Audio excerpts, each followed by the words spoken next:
Alrighty. Hello, everybody. Welcome back. What are we gonna do today? Which event or time? We are going to... Let's knock off some of these things off the list. So, ammo shop, weapon shop, scrapping station. But before we do that, I want to do something about having some rain. Having some rain in here. Let's see. We have player, camera, carriage. So we want the rain to kind of follow the camera carriage. Okay. Let's start by... We're only going to have one level here, so we don't have to worry about repurposing it. But just in case, I'm going to start it as a new scene. GPU particle. Rain. Okay. Now, we need to put together a sprite for the rain, which is going to be 32 by 32. But we're not going to use all of the 32 space. I actually just want to make... Whoa, my pen is in the wrong screen. You don't need to be running. Okay. Here we go.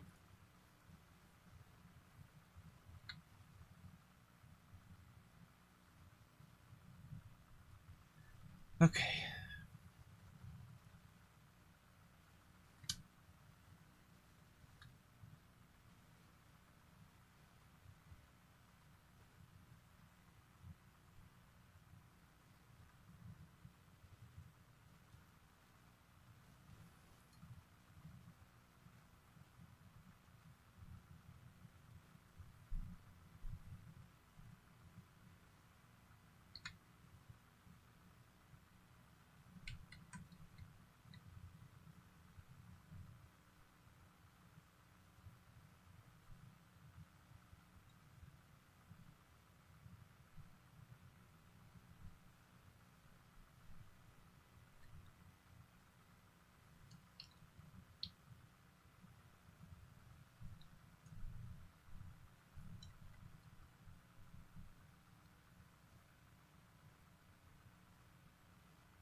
Okay, that's the idea.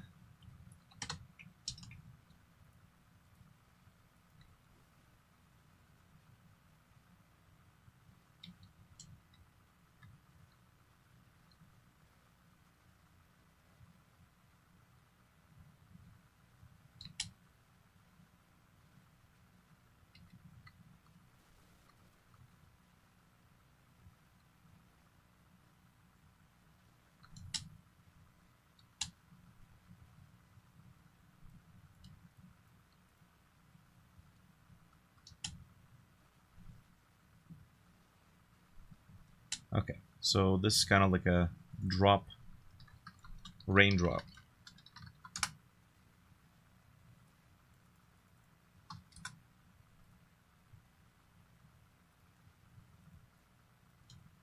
Okay.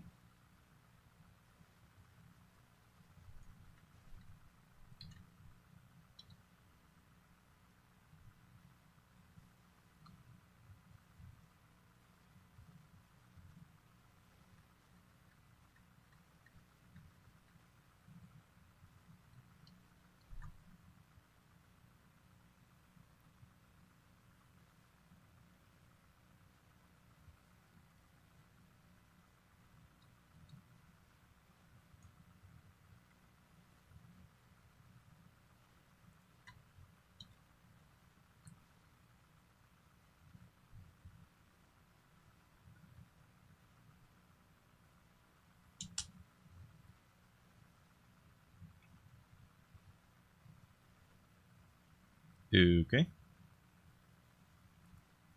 Could potentially work.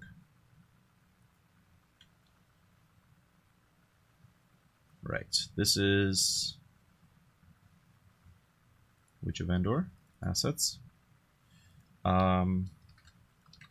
Particles. Damn it. This is not where I wanted to save it. I wanted to make a folder. called particles. Cut this out.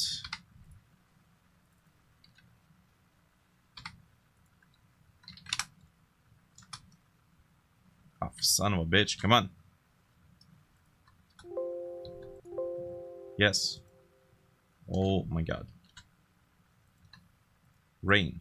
Yes. Thank you. Okay. So this is going to be a tiny little sprite sheet. It's got to be all on one image. Raindrop.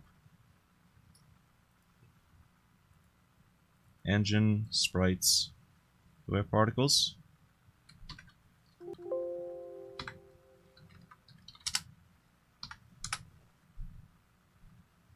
What the? I just renamed something I shouldn't have.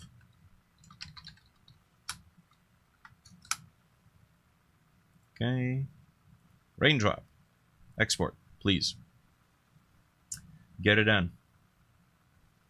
Get it done. Okay.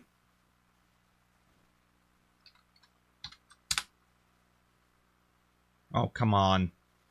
This son of a gun. Ay. Some of these tools, man.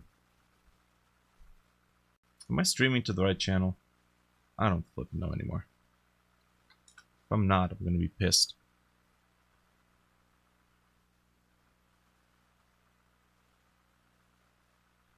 Am I?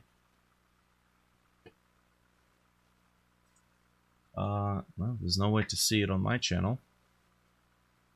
Or in OBS. It blocks the menu. Yes, I am. Okay, good. Good. Hello, yes.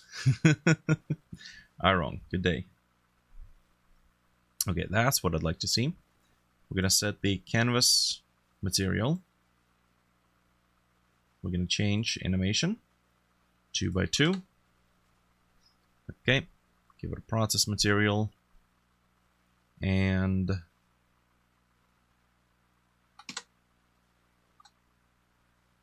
set the speed.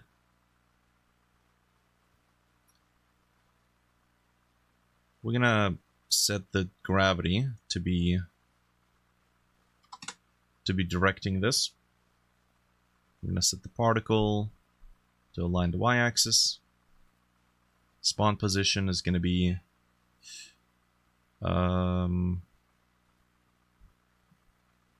let's do 460, 512. Oh, that's offset. We need box. There we go. Steven, good day. Emission shape offset, emission shape scale.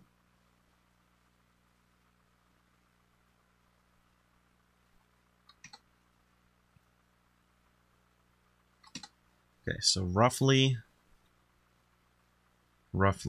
that should be good. Although, maybe we shouldn't be doing this with gravity.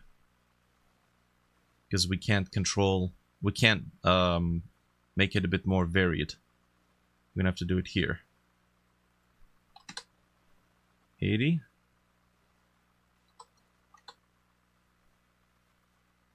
Okay, so if we do this, +1 goes down, and then this gives us a 45-degree angle.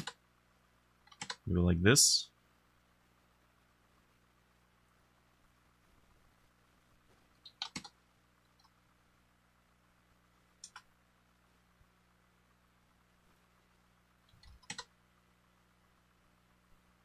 Okay.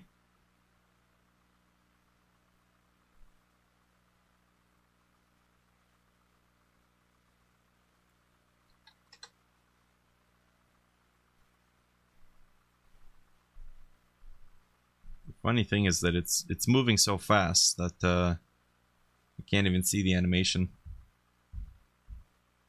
Is it even playing?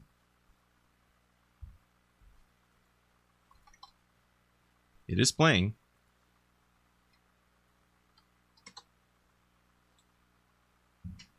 Okay. Spread's gonna be about 20%. So it's not super straight. Like this. We just need a bit of variation.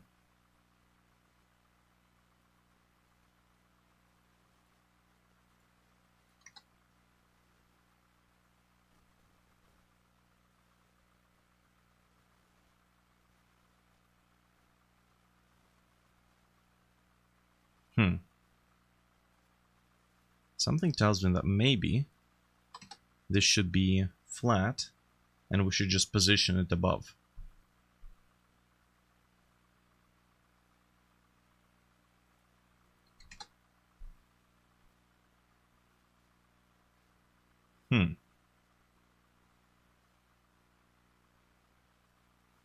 Also, scale of 2 might be a bit much. But double the amount.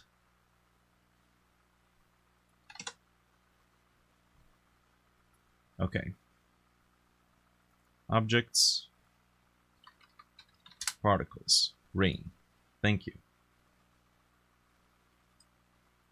Okay, we're gonna give this script to run.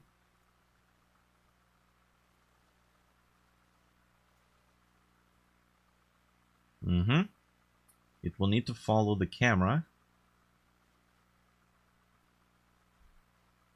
Okay. Cauldron. Projectile. No. Yes? No. We go to the level.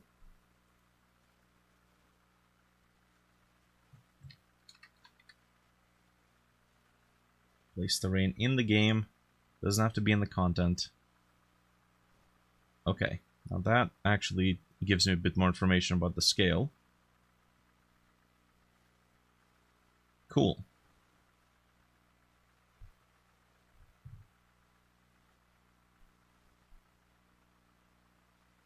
So we need to make it follow the camera. Our camera is the camera carriage. We are going to... We could do it in code, we could do it with a remote transform node. Or I could just place it into the camera. It's kind of the dumbest way to do it, but if it works, it works. Just position it like this. Okay. You can just... Interesting. They made it so that we can't adjust these properties unless we make them unique or we go to the original scene. Some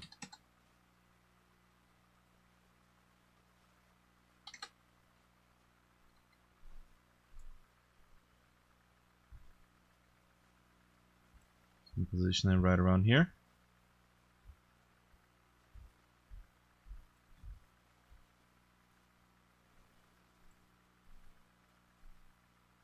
Okay, might be a bit strong.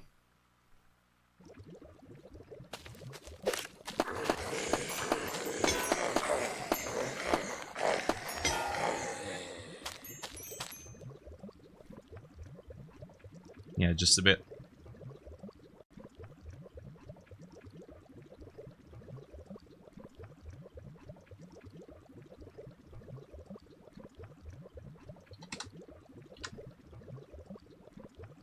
Okay, that's a little bit better. Maybe if I create a new resource. But I don't want to create a new resource. I just want to edit this one. I could technically save it and then edit it from the file system, but, you know, we used to be able to do that just from the inspector. Okay, that's cool. Now, I believe we now have the ability to make particles emit when a previous particle dies.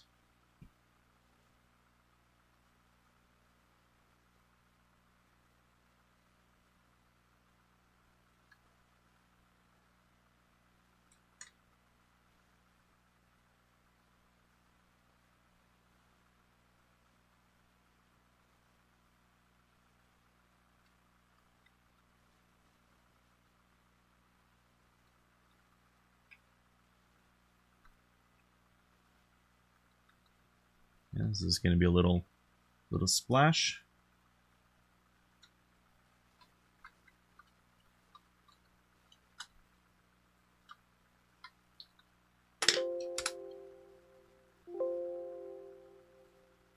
Really?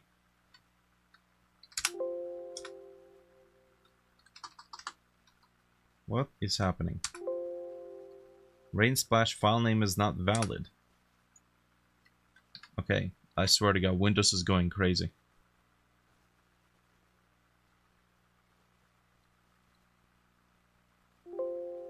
Huh? There's no spaces. Underscores are allowed as far as I know. Oh, wow. Okay. Shit. Alright. Perfect. I guess that's what it is now.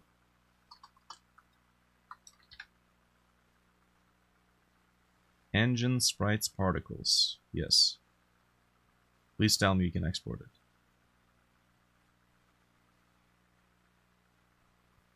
Alright, so.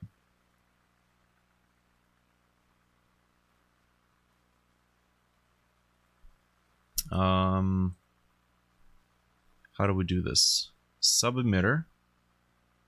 Path to another GPU particle node that will be used as a sub-emitter. Sub-emitters can be used to achieve effects such as fireworks, sparks on collision, bubbles popping into water drops. Okay. And more. Sub-emitter set to GPU particles node will no longer emit particles on its own. Okay. Ah. Okay, so we need to tell it... We need to give it its own node, and then we assign it. Cool. Okay. All right. And then you can chain them together. Windows is having a stroke. It's always my Windows too. I don't know what the shit I do in. Rain Splash. Okay. And then...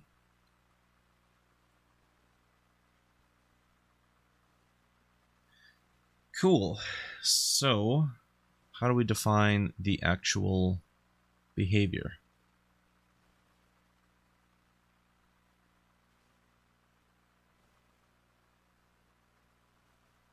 Sub-emitter. Mode at end. Nice.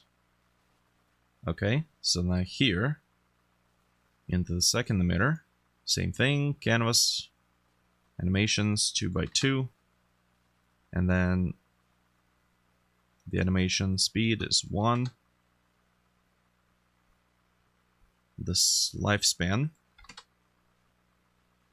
Okay. Accelerations, no gravity. Nothing. Yes. That's looking good.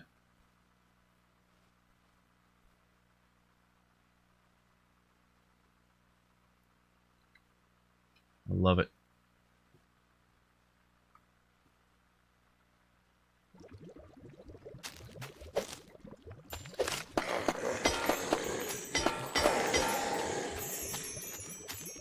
That actually looks pretty accurate.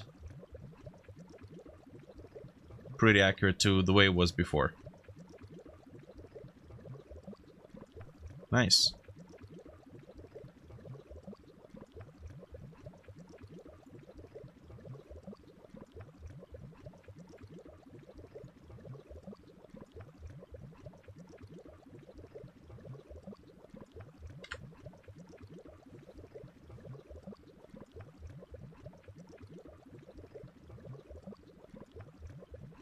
Man, that's pretty cool.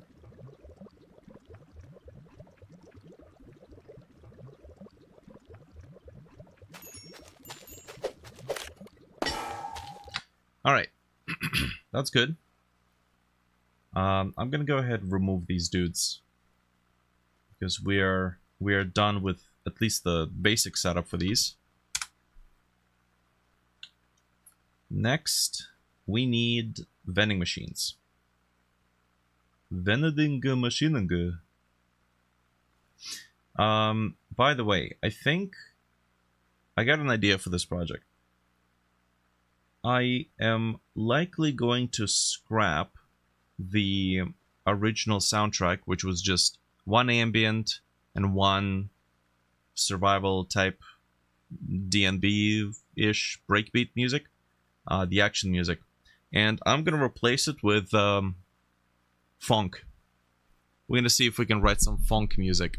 And we're going to need to rename the project a little bit. I'm going to try to do something more rhythmic.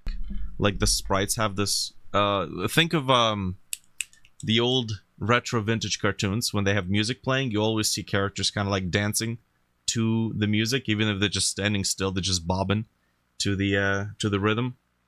So I think what I might want to do, just because it would be a hilarious audio style, is that we're gonna lean in more on the cartoonish side, and have the funk music be the action music, and then we'll try to tone it down for the in-betweens between the waves. And then the witch is gonna have like some voices and noises in some of the action music. Yeah, just try to lean in a bit more on the goofy squish and stretch type style. So I think that might give the game a better audio identity, because right now it's kind of like a generic soundtrack that you would usually hear in the game like this, which is if we take a look at it, yeah, this is the ambience.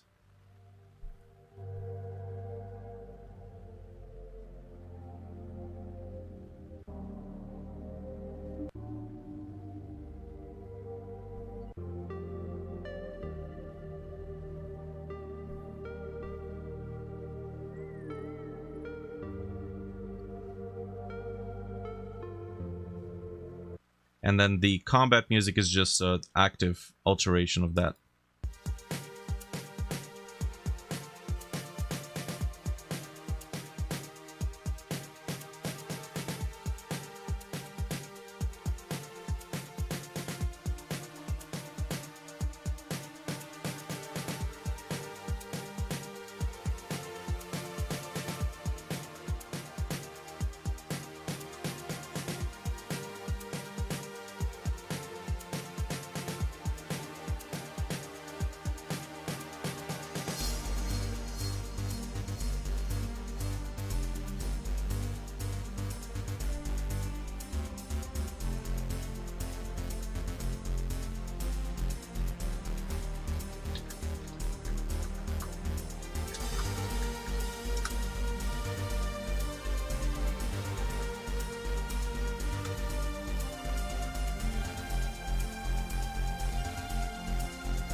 Right, so that's the old soundtrack, which sounds as good as it is for like a mini game that doesn't really have a particular sound identity. But I feel like I want to maybe lean into something a bit more rhythmic and funk music. Not all funk music, but there's very few particular tracks that very closely resemble hard electro, which is a genre that I used to listen just endlessly. So I'm gonna see if we can maybe write some music in that genre and then lean in a bit more on like the animated, goofy type of vibe. And yeah, just see how that works out. Okay, we have objects, vending machine, vending machine. These are not all vending machines. These are shops, technically.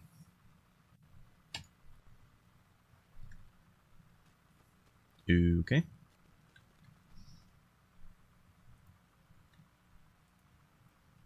Now, how are we going to handle this? If we have multiple players, the first player to arrive is the first player to have dibs on using the machine. We need to be able to track that. We actually need to change this to a static body. Give it a shape, not that shape.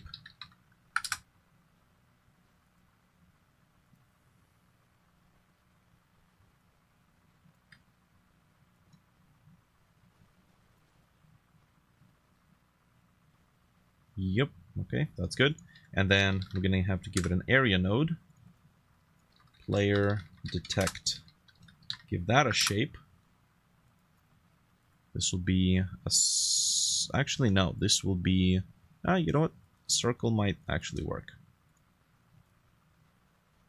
Okay, so players have to be in front.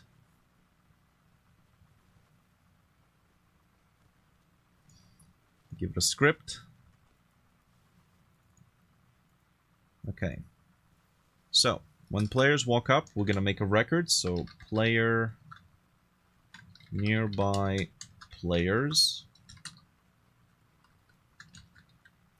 This is going to be done by the area. Body entered. And body exited. Okay. So, if the body is in group player group, nearby players will append body. And then if the player leaves, I believe we do erase. Yeah, erase body. Okay.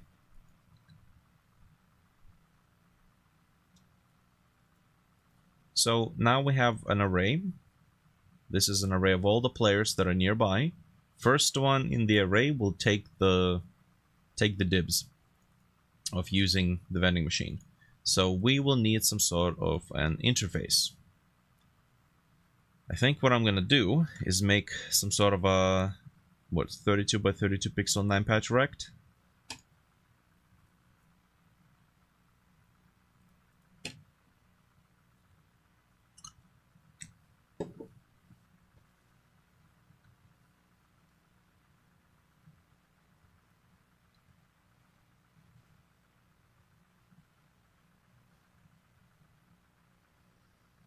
Okay. Do we want a border?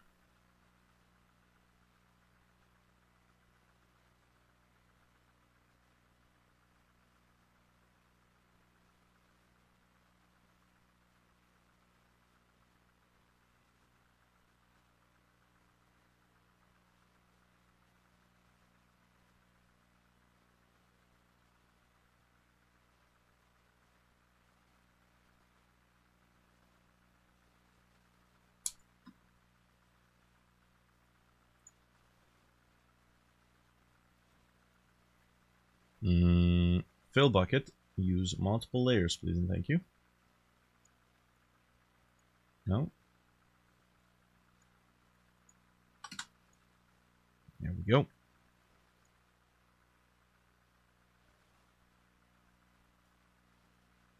Yep, that works. Okay, so this is shop UI line patch. We're saving, so this is going to go to assets, UI.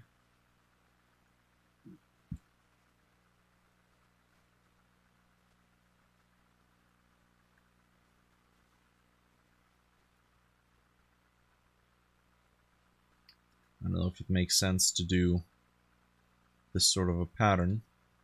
Might not really work out too well. Actually, let's do it on the separate layer so it's easy to disable.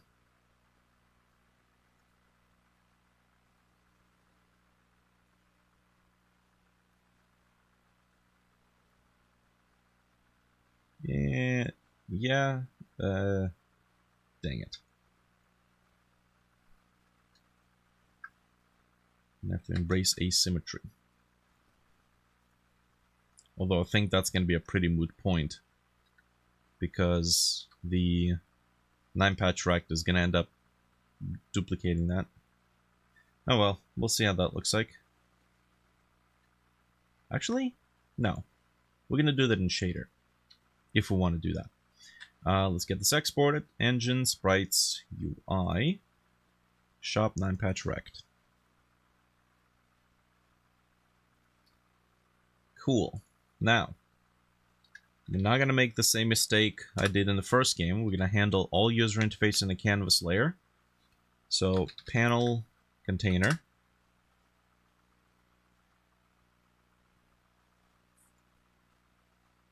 Style box texture. Isn't there like a 9-patch rect already? 9-patch rect container.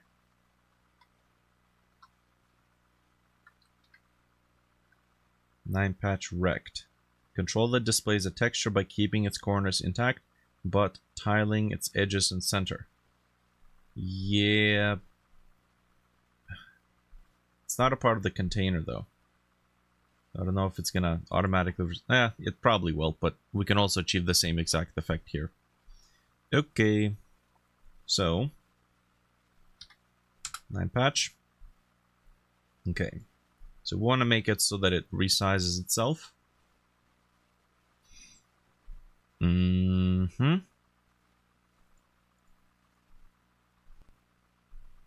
we edit it? There used to be a way to edit it down here. Texture margins.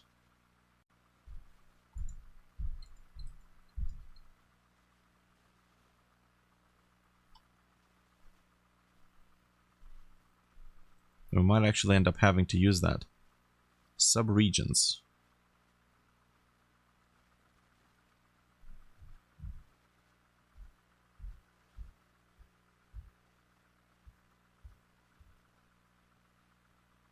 That is exactly not what I want.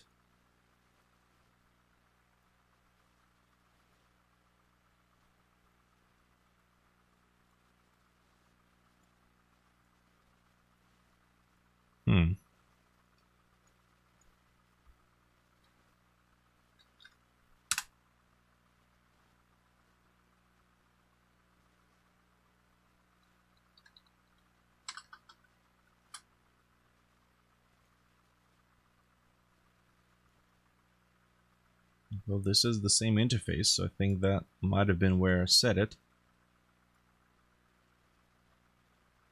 Okay, and then...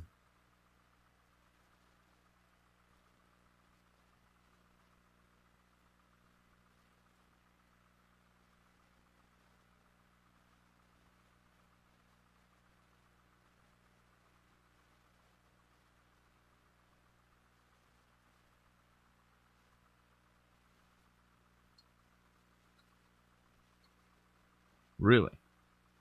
Reset the region? Oh, well.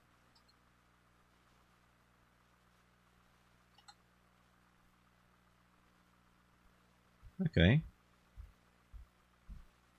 I see what it's doing. I'm gonna tile it instead. Yeah. Oh, that's interesting. Horizontal tiling seems to be smooth. Oh, tile fit, that's why. Nice. That's perfect. That's exactly what we need. Now, does it resize? How are we going to handle this, by the way?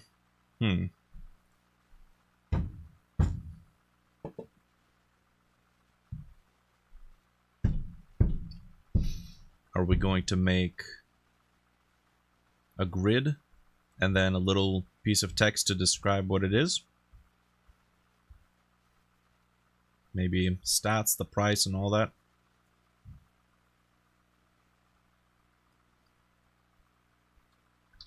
Maybe. HBox container. Okay, so this is not a container node. Unless we tell this thing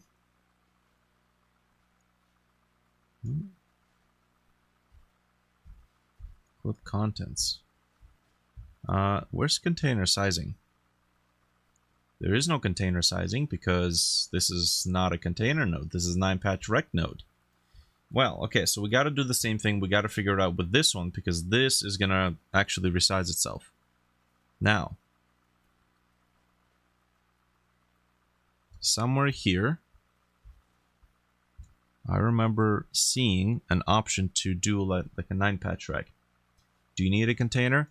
Preferably, I'd like a container. Okay, let's see.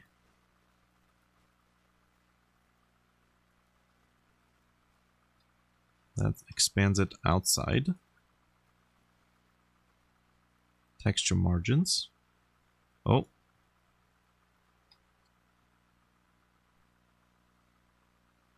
Okay, there we go.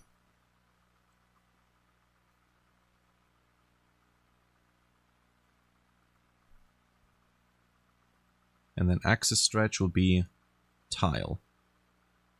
There we go. So it does the same exact thing, but it is a container. So that means we can do a HBox container.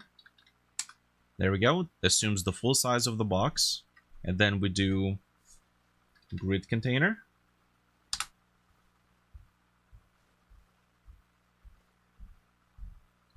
What feature of the container? The feature that forces the elements to adhere strictly to the container sizing. I like to use that a lot. Okay, this is going to be a VBox container. We need some information here in the VBox. So this is going to be just a label. Okay, price.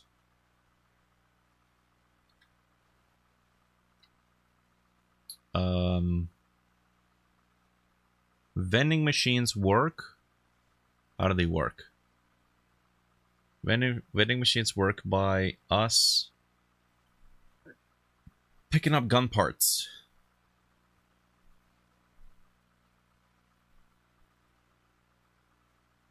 I distinctly recall having to pick up multiple gun parts though.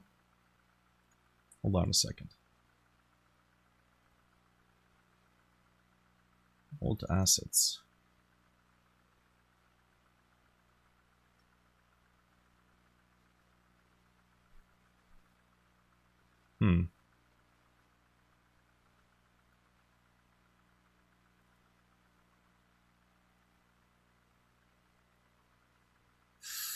Okay.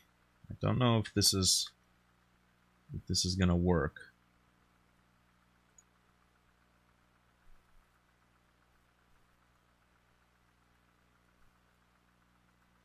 Although technically it should.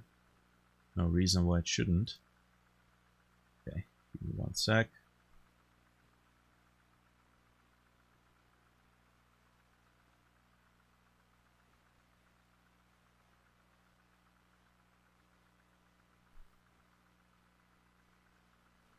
Okay.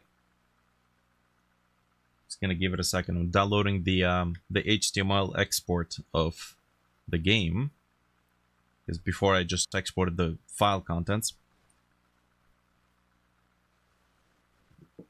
Now I'm going to use the full game, and then we're gonna play it for a second to double check what it is that we did for vending machine in that one.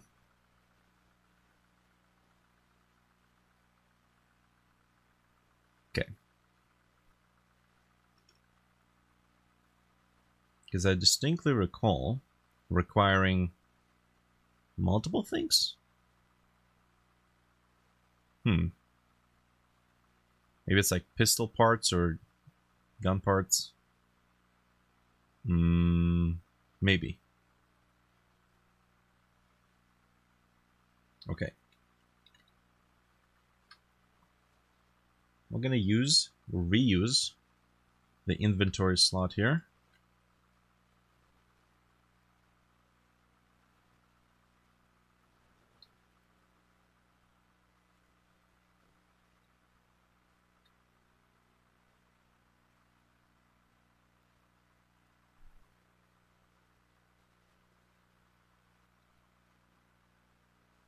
There was a mini crafting thing, and that took place with the vending machine. I think it's like, oh, I think I know what it is. So there's an icon. This scrap metal. Well, when you pick up the scrap metal, it gives you either pistol parts, gun parts, or like rifle parts, Uzi parts, and then it takes an X amount of those parts to actually make that type of weapon. Okay, scrap metal.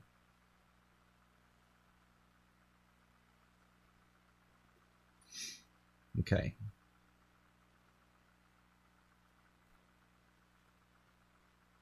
All right.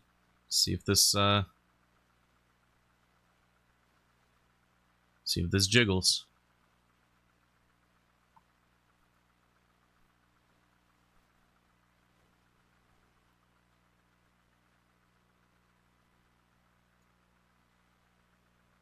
Is that gonna work? It might not work because it requires like a web server to deliver the files.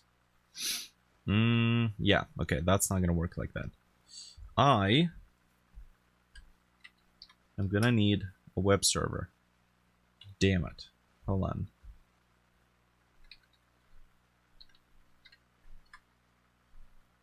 Do I not have a server here? I could have sworn I had something.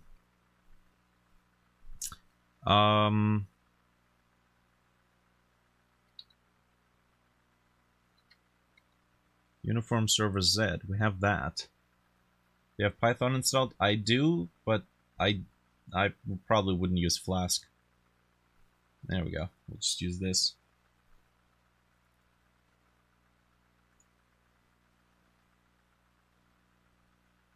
Okay. Yes, yes, yes. And then I'm just gonna go here.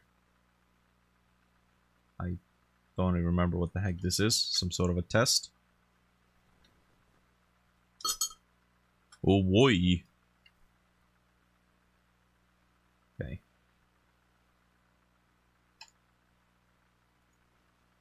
So.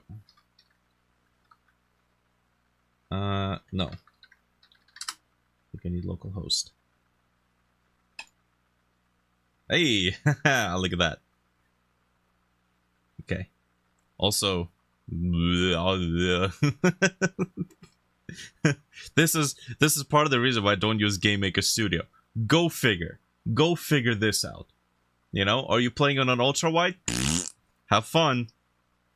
Jesus Christ, man. Okay, I think it's. I'm pretty sure I stuck to like 16:9 proportions. But that does mess. Press escape to go back. Add a player to begin. Enter. Yes. And then my like mouse coordinates don't line up with the button. Okay. Aha, we need grass. Also, the camera's a little further back.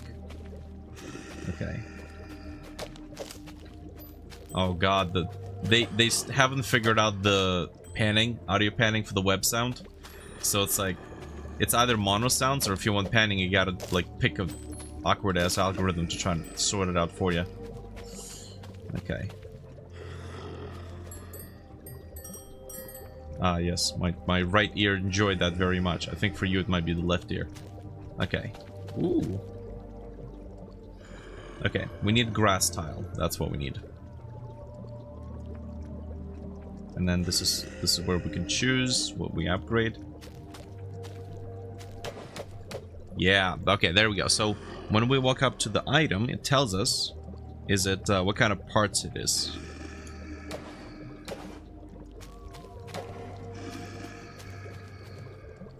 And then there we go. And then we choose what do we want to craft.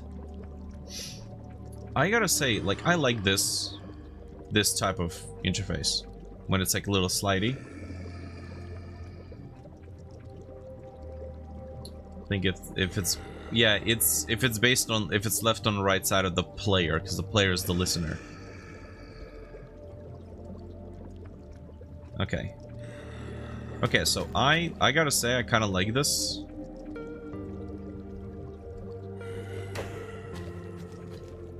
It's got a condition. Can we break this? Also, the rain's coming from the top right corner.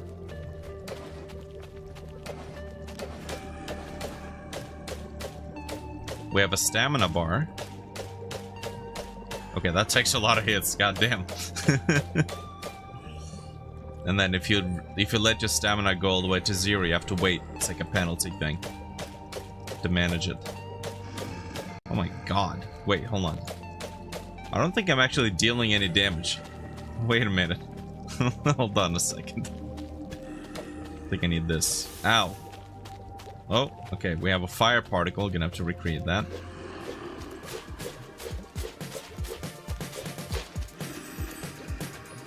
Oh, and I think when the wave starts, the rain starts picking up as well.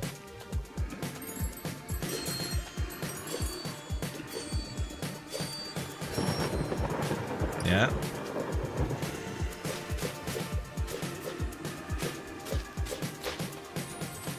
Oh, damn.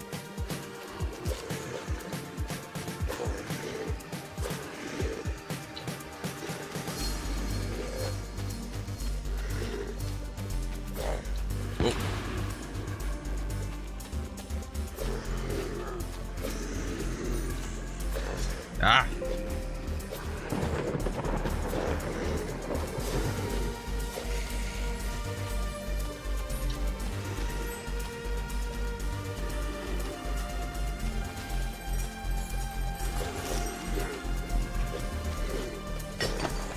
Ah.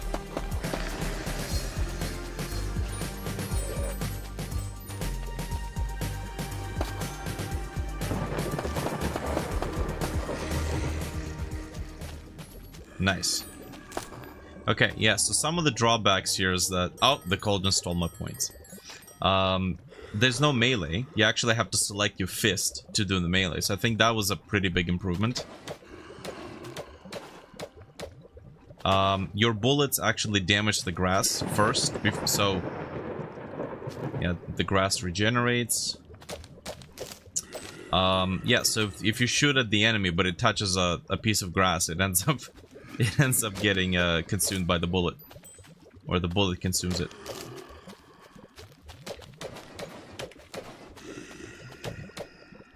And then we can... Again? No.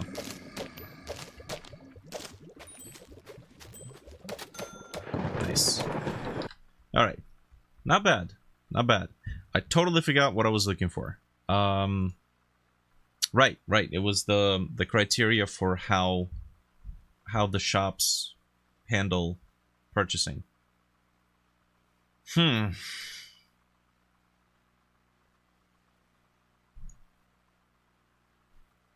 gotta say, we do have a D-pad. We have the scroll bar. But I feel like I like the scrolling menu. Should I keep it?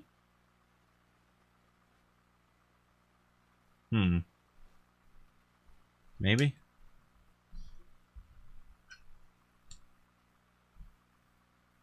If it's a grid, it's finite. But then again, we're not really planning on Borderlands amount of weapons.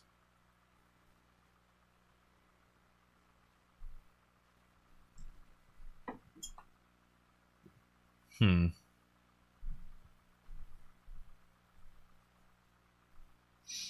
could potentially do Maybe a scroll box.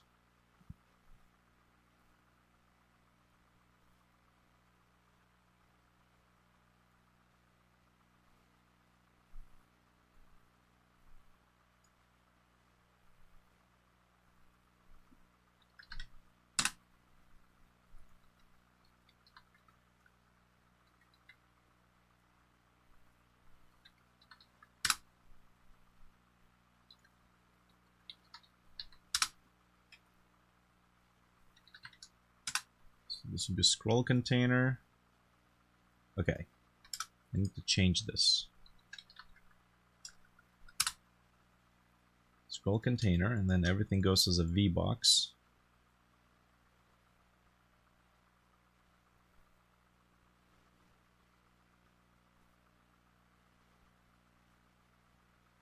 Okay. This.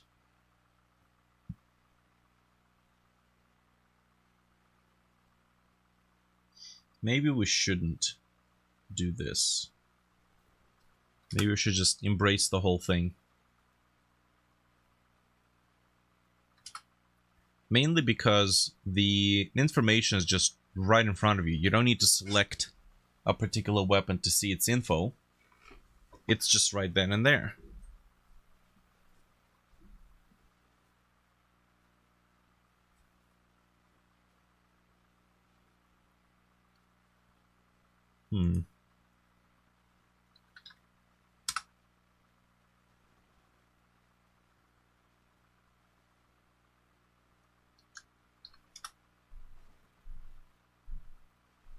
And then I suppose maybe in this case we shouldn't be reusing an inventory slot. Probably just text direct.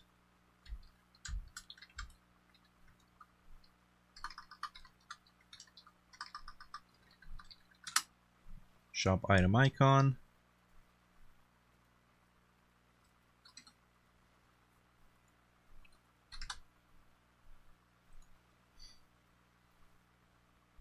Okay.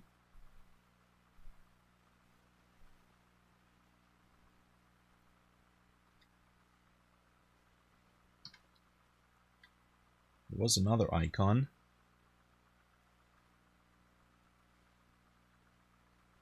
It was a wrench.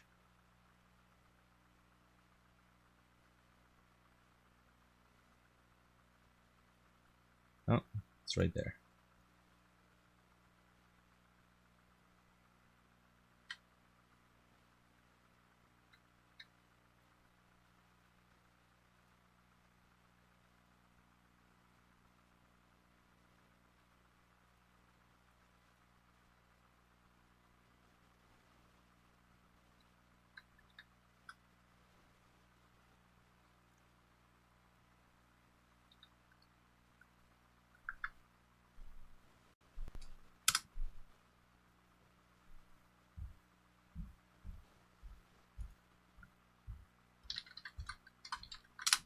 Craft icon, and then we need a label indicating how much is required.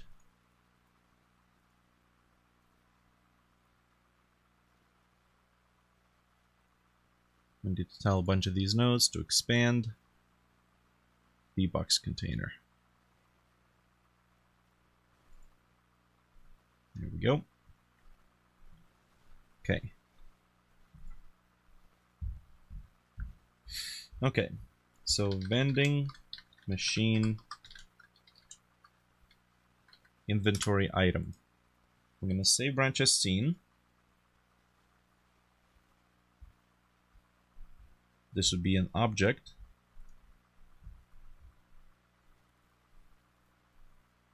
Okay.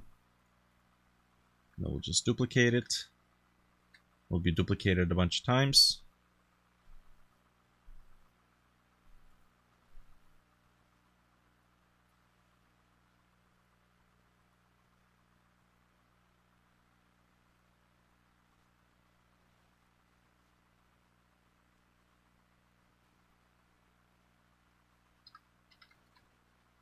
Eight out of 16.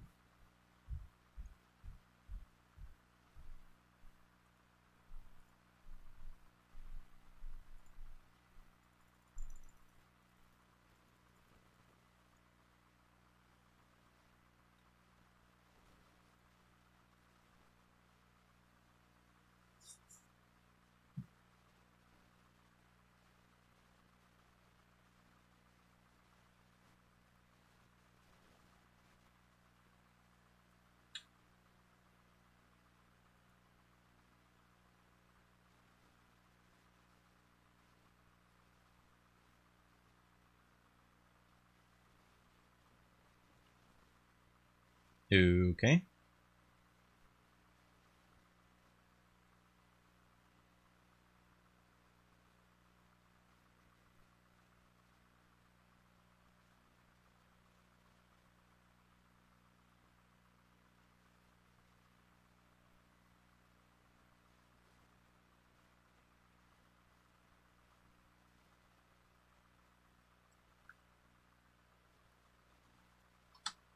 Scroll.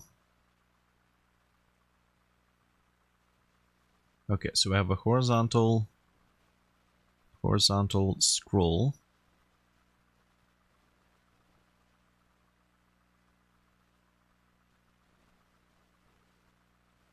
Vertical scroll. So technically, if we know the size,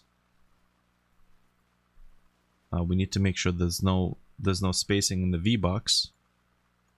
So 0.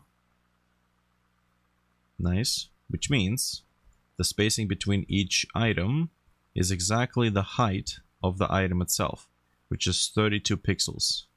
So if I tell this to scroll by 32, we should see absolutely no difference. Okay. Cool.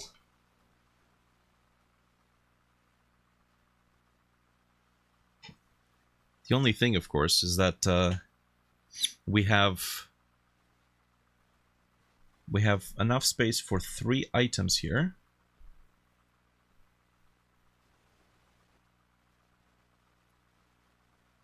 Like this. And yet, we won't be able to select the top one. If we keep the same strategy. Okay, I'd like to hide the scroll wheel.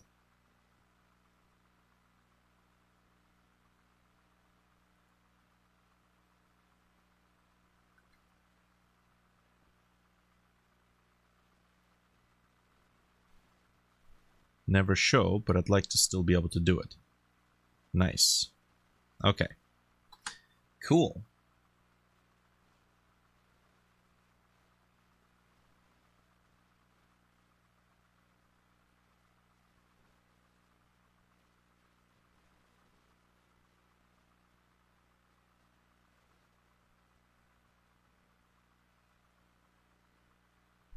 You change the focus, enable the scroll container to follow the focus. Yeah, I think it's gonna be instantaneous though. I don't think it can smoothly transition to it. And we do have to keep in mind there's only one thing in the game can be in focus. So as soon as you work on like a co-op game where multiple players are in the same space, immediately the whole focus idea just goes out the window. Because if 2 players have their inventories open, right, one of them's going to have something in focus. So that whole mechanic has to be faked, essentially.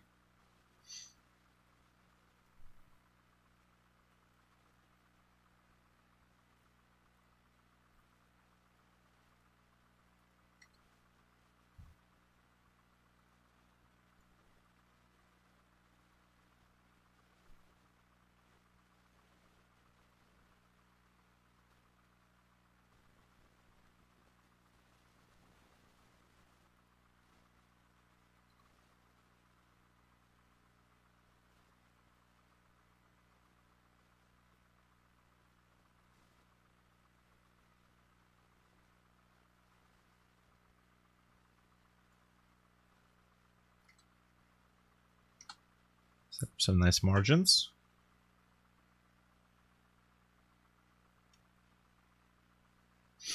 Okay. Another thing is that I would have the item selection right here. It would be in the middle, and then we just scroll which item needs to be selected. But that means that I need to have a control node at the top, which is an empty. It is going to have a minimum of 32 pixels height, and then same thing at the bottom.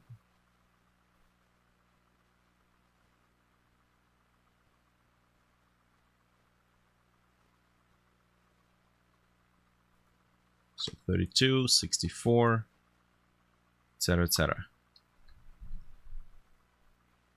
So we select which one do we want to purchase. Technically, the first thing we could do is we could put like a piece of text here. Let me add a control node and then a label.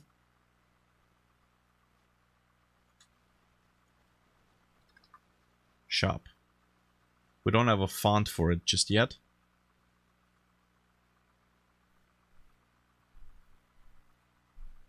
But yeah, whenever I have a control panel container, which forces all the elements inside to adhere to the dimensions of the panel container, but I want something to be outside, I could just add a control node and a label inside. And it just gives me free reign over the positioning of various elements while still being a part of the panel container.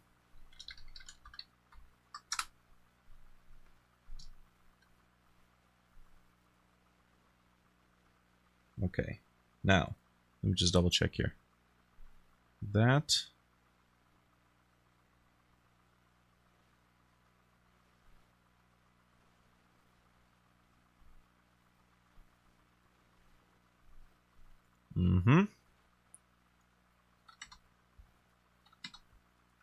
And this seems to still work. Okay.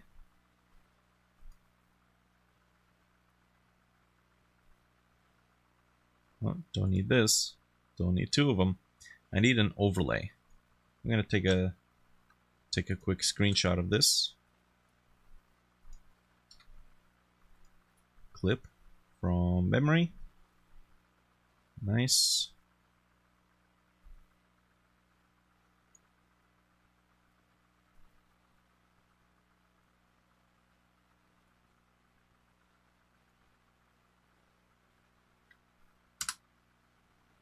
I'm gonna save, or we're gonna trim it actually.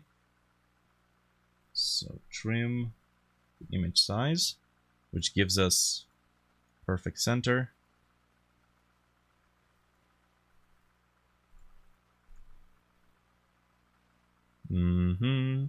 We are going to expand it. It doesn't seem like I can expand it by the same amount in both directions. We're gonna have to do resize canvas for that.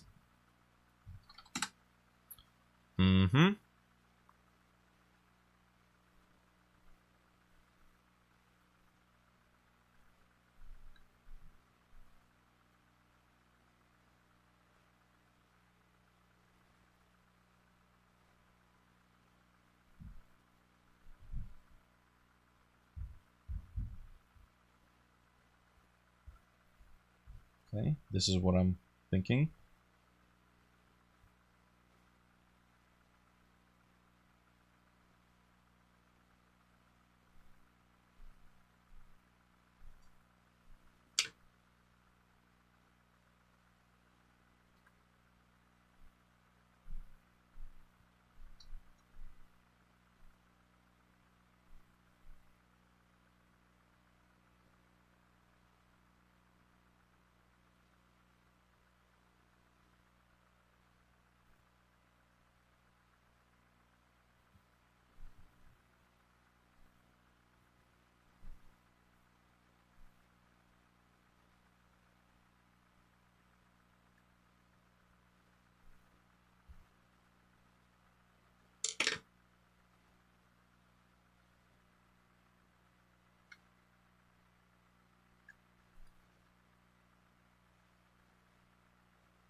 Cool.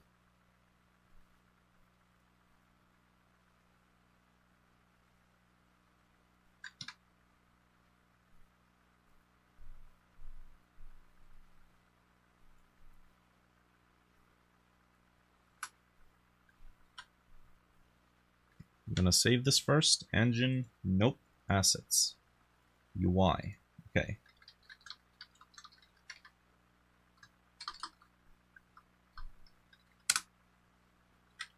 And export. Nice.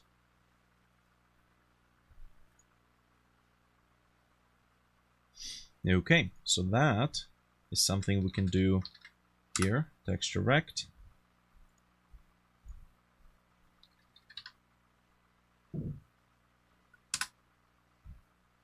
Okay. Position it right there.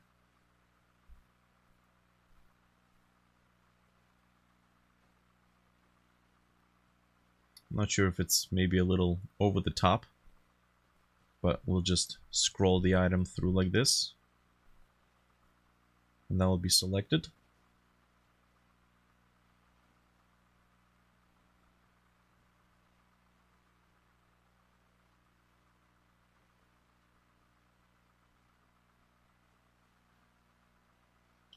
Now the interface in the first version of the game does fit everything on the screen all at once.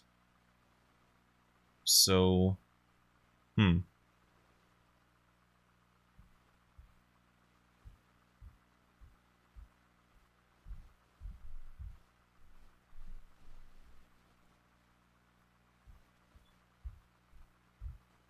I think it's fine.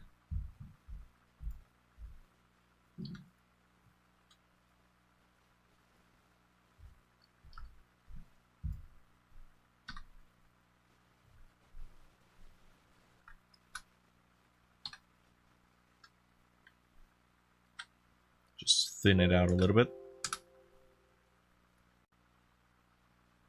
Yeah. Okay, that seems okay. So, cool. It's a 1 hour mark, a little bit over. So we have the interface in place. Let's go ahead and take a break, and we'll come back and continue this.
Alrighty.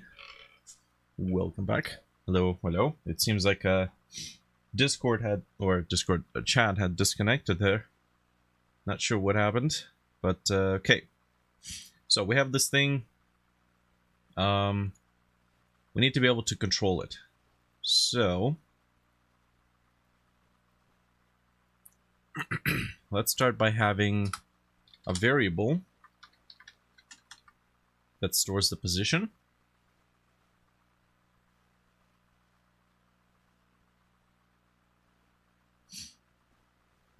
Sure. Position. This is going to be shop position. Or item. Let's just select an item.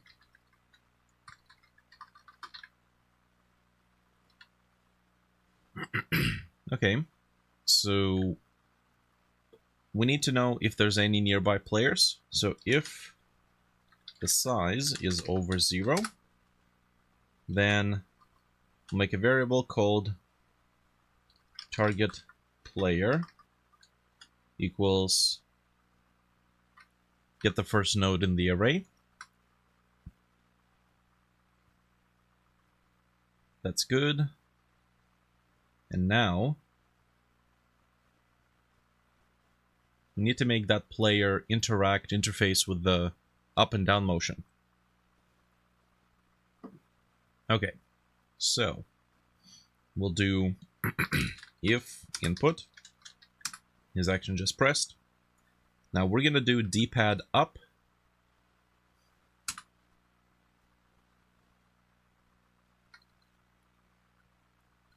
Except we need to do target player chosen.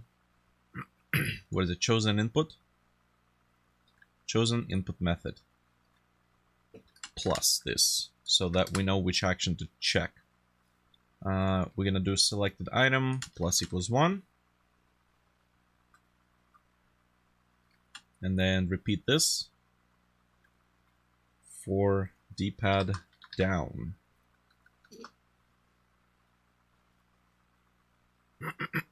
Okay, this would be minus equals 1. Now we need to clamp this thing.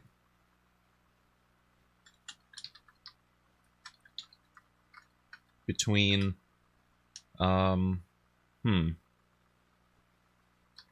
between 0 and however many items we have in our vending machine.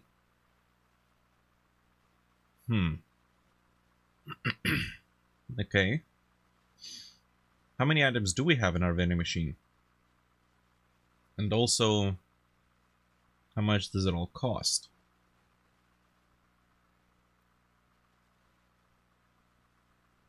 Do vending machines become more expensive over time? And if they do, is it per player or is it global?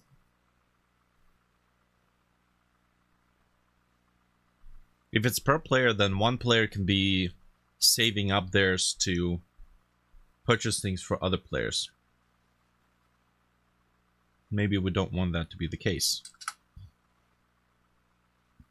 Let's do shop inventory.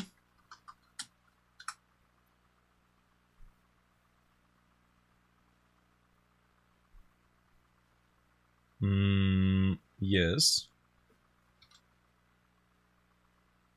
We're gonna do machete, which is actually a katana. Actually, I think that's what it used to be called. I think it used to be called machete. Okay. Now it's a katana. I don't know why I switched it. Oh well. Okay, this is only gonna store the required amount. This is gonna be, I guess let's do 6 for starters.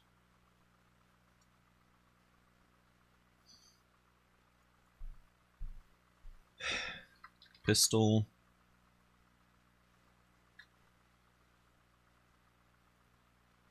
Uzi. Shotgun. Pistol will take 8.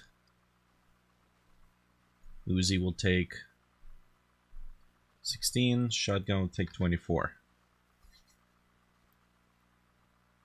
These are just arbitrary numbers. So we are going to get the keys, how many keys there are in the shop inventory, and then get the size of that amount. So keys is going to give us the list of these keys, and then size gives us 4. So if we ever add more stuff here, this will be dynamically updated. Okay.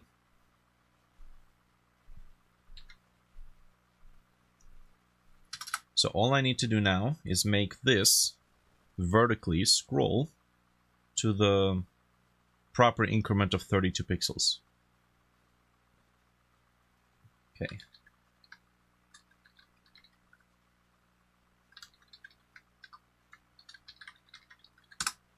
Scroll container.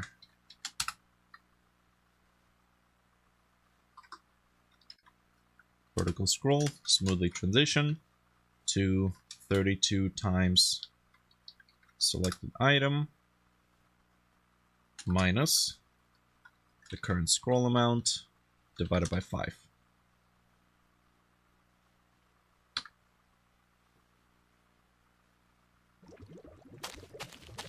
It would help if I had a vending machine in the level, and also camera is way too close.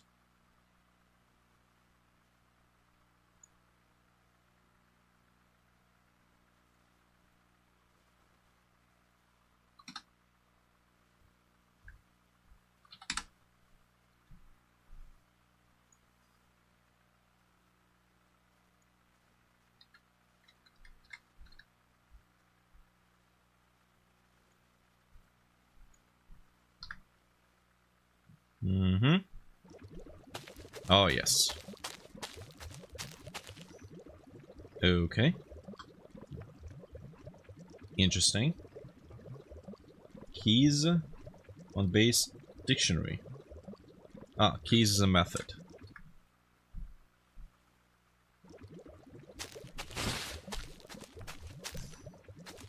Okay. Well, I mean, it's up there. Except I'm controlling this player with the keyboard and mouse, so it wouldn't really react to this D-pads. No D-pads on the keyboard, so let me grab the controller. Ouch. It works. It's reversed, but it works. D-pad, so this can be minus, this would be plus. Now, it does have to follow the interface. Or the interface has to follow the vending machine. So, we are going to do the same thing we've done in the player. Which is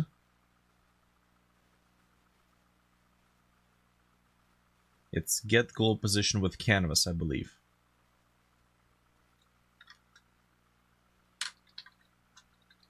Yeah. Oh, get goal transform with canvas.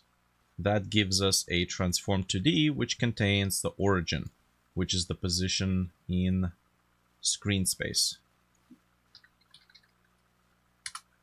Okay, what do we do with this? Well, we tell the vending machine UI position to be this. Nice. Beautiful. And it doesn't surpass the maximum. Although I do see that it's not quite lining up, which is a little weird.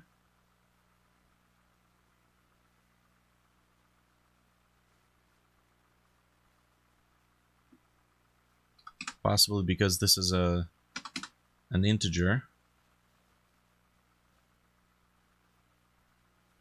I think I've seen this issue before.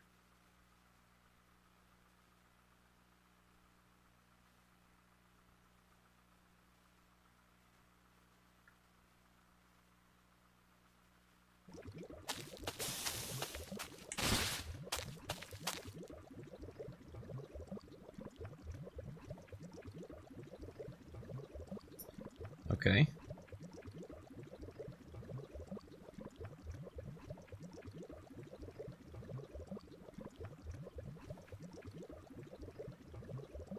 Interesting.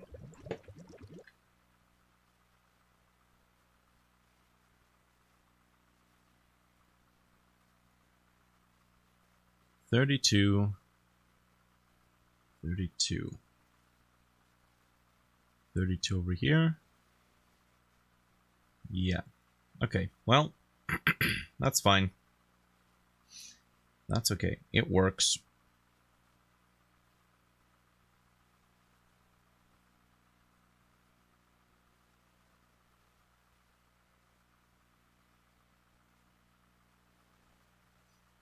We need to make it so that the inventory is a little off. We can actually do this. Give this vending machine a node 2D. This node 2D will act as an anchor. UI anchor, and then we're going to be requesting the position of the UI anchor instead of the position of the whole vending machine. Nice. That's looking a lot better. Okay. We need to make it so that it appears and disappears based on if there are players nearby. So let's do var y offset is going to be what? This has to be permanent actually. Var UI y offset 0.0. I'm gonna do UI y offsets with the transitions to 0.0 if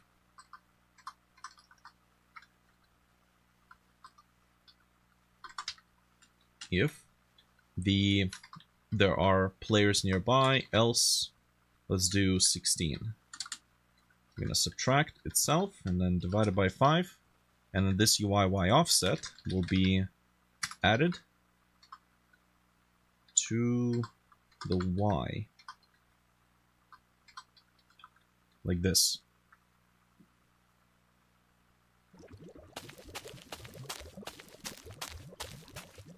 Nice. Okay. Now, before we get too far into it, the vending machine isn't lining up.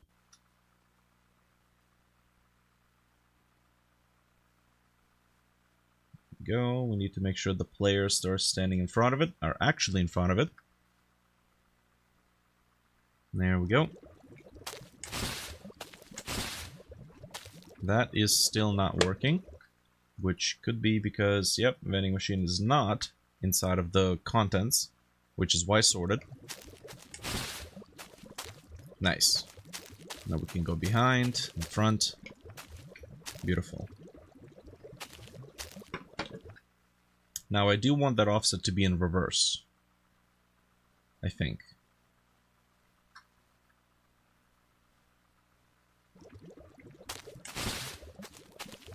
Yes, there we go. I also want that offset to be transitioning.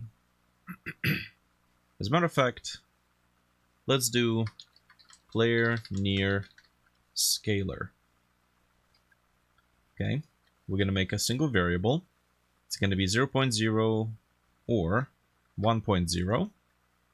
And then here, we can just take that variable, multiply by 16. And we can also reuse now this variable on the vending machine UI, making it transparent. Oh, come on. Vending UI, modulate alpha equals this variable. Plater. Did I say plater again? Son of a gun. We're gonna have to do 1.0 minus this value. Where's plater? Player. Son of a gun. Plater. Oh, son of a bitch. It's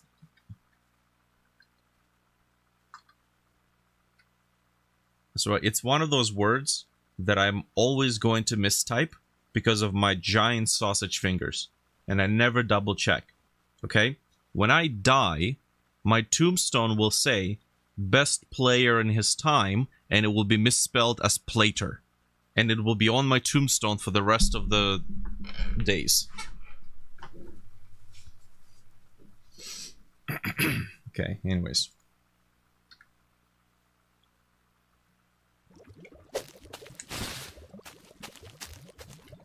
Nice. There we go.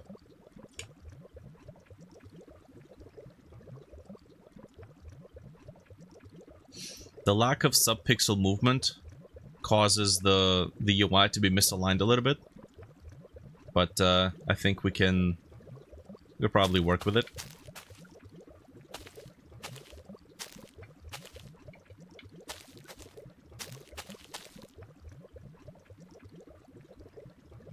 It's really weird because when it goes up, the alignment is different.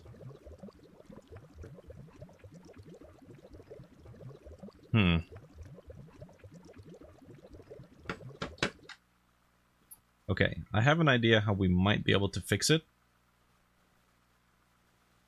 It's probably not gonna work, but I want to try it anyways. So we have select item. As far as I know, we can't detect when the item changes within itself. Right? Let me double check this. Print value changed.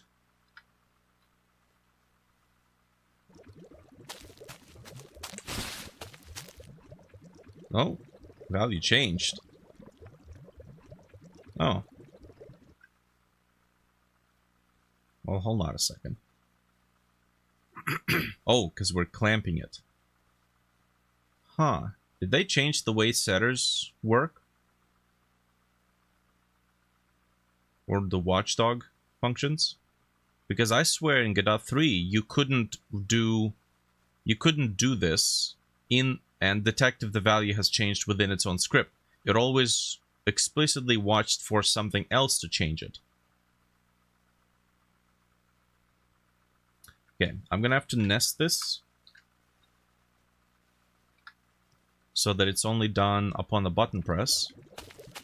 Also, can I see where that print command is coming from? Weapon, take out rotation. Yeah, there we go.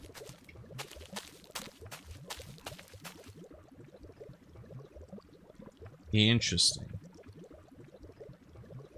But it's also reacting to it twice. Probably because when we change it and when we clamp it, those are detected as two setting operations, which is not really a big deal. We could just do this, -1, and then +1. So we clamp the switched value. Looks like it's working as intended. Well, yes. What I mean is that I think I remember in Godot 3, if you set a setter watchdog function on a variable, it would only react when it was set from outside of the script. So a different script sets it. Okay. Okay, that doesn't work, by the way. What the heck?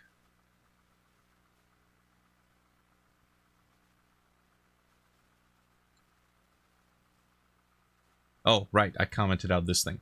Okay, so that works.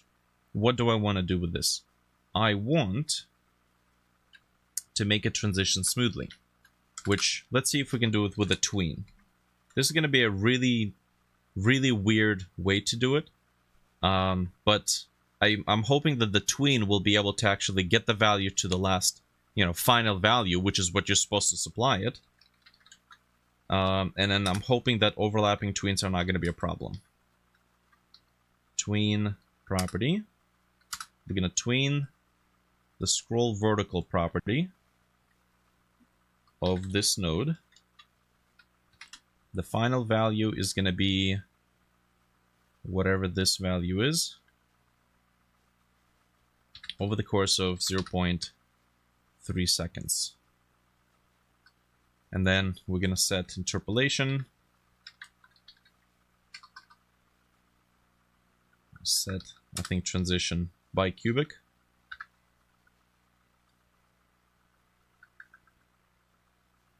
Cubic. Yes. Set ease. Ease out. Alrighty.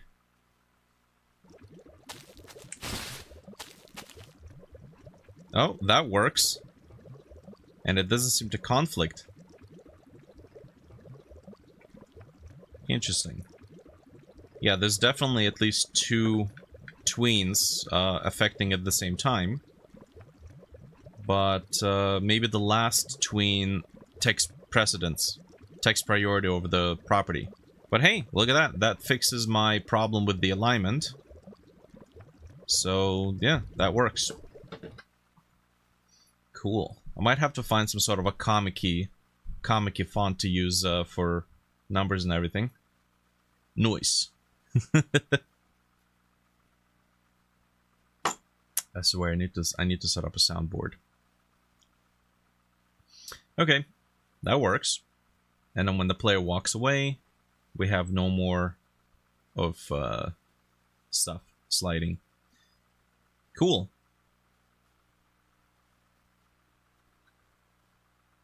Now we need to actually purchase.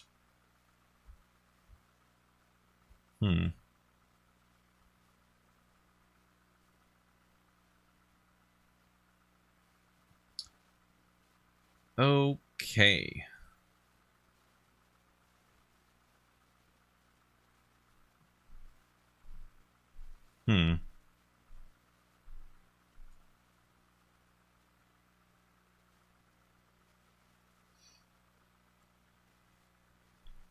We have an icon for scrap metal. This is 32 by 32.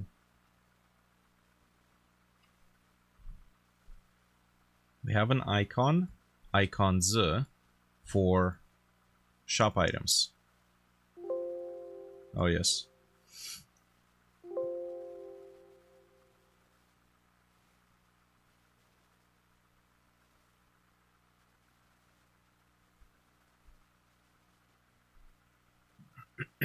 Let's see.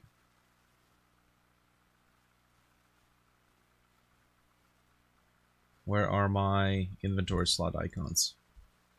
Shop UI, 9 patch, nope.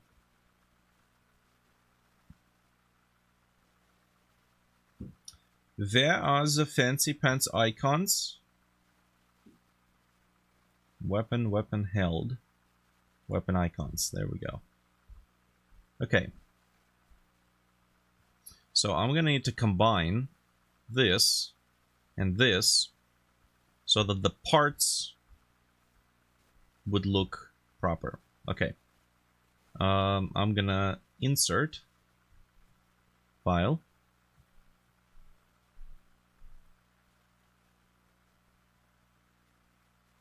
Scrap metal. There we go. We're gonna put it in the background. And then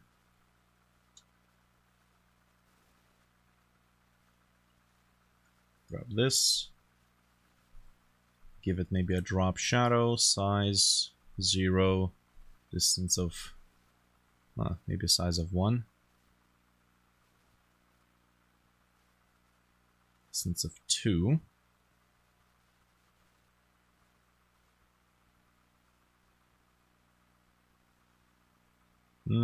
Maybe not. Maybe we'll do outer glow. Except it's going to be black.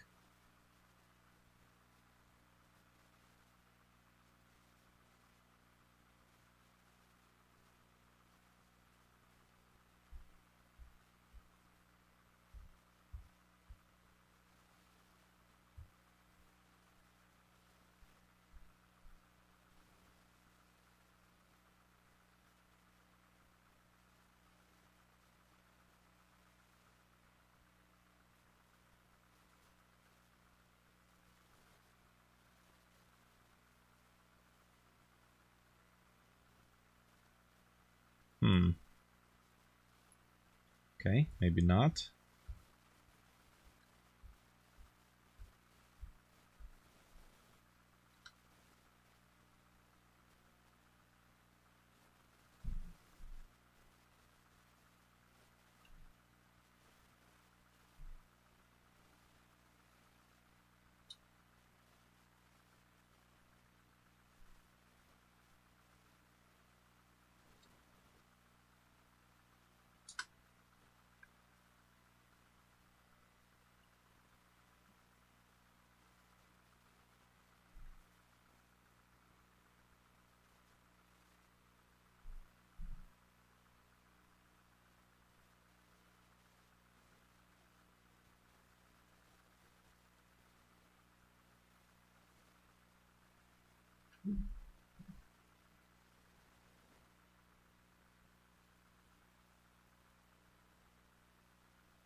Okay, so this is what I'm thinking. Parts, and these parts, the icon clearly tells us what are these parts for.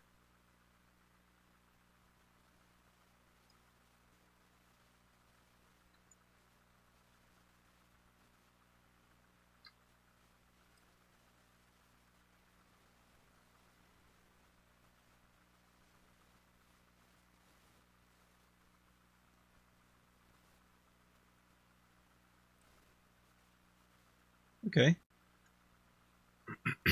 Don't know if it's really the best look for it, but let's get this out. Sprites UI, sure.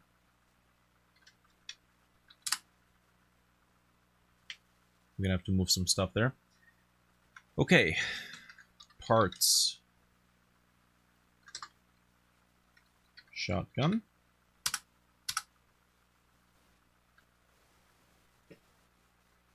Parts. Katana.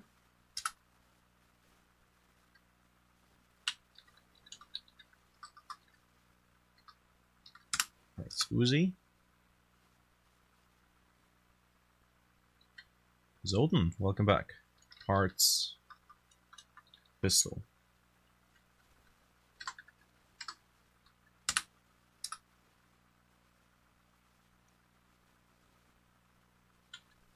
All right. So.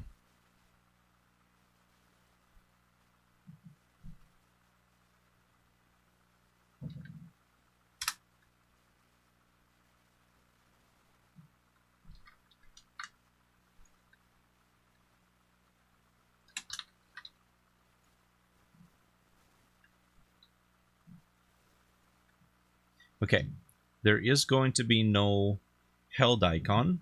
There's only inventory icon. So there's no this. And then shoot sound effect, no such thing. Ammo, no such thing. There's an amount. Condition, no such thing. Yeah, okay. So let's do 16. And then max amount is 16. Okay. And then the inventory icon will update after. Okay.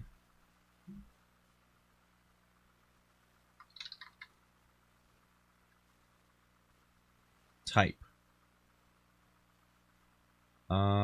Type weapon. So type would be resource.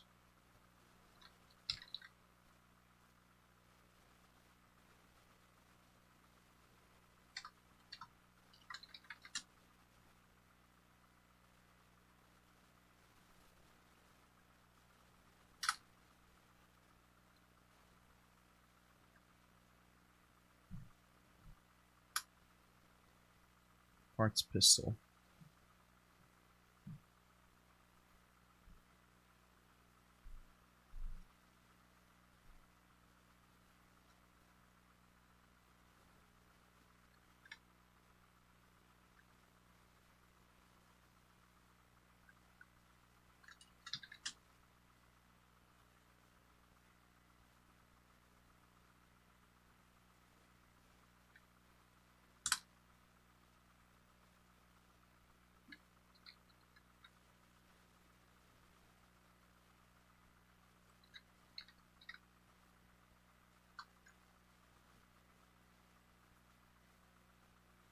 I have 5.6 hours of Substance Painter on Steam.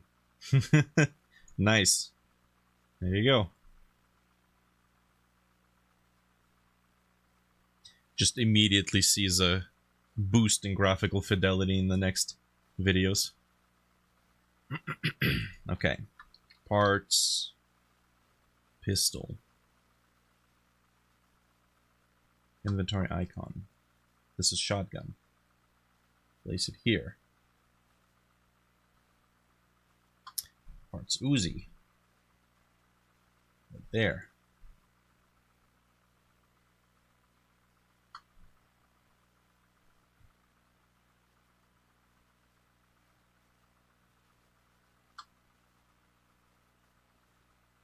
Okay, now technically there's supposed to be the inventory icon, and then there's supposed to be just a regular item icon. That's what this is for, which we have not exported yet. So scrap metal. Or maybe we have. Scrap metal, there we go.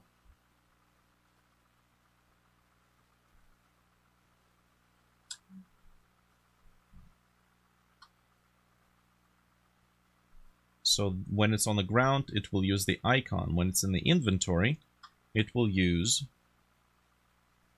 this one.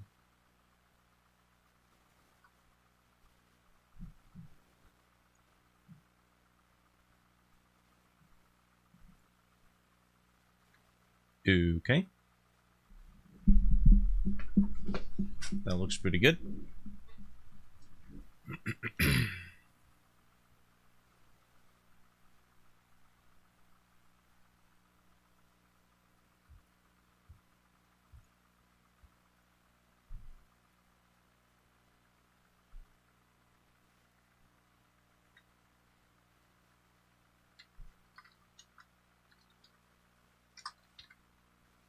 Parts shotgun.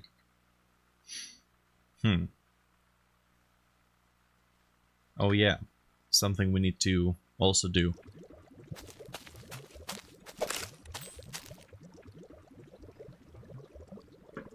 The vending machine is currently just displaying the same icons for all the entries. Don't want to do that. Okay. Now I gotta say, it would be nice if I could avoid having to talk to these nodes. So I think I'm gonna talk to VBox container, or do another VBox container, place it in here, and then tell this one to also have 0 separation. This way, I can just talk to this one and get all its children.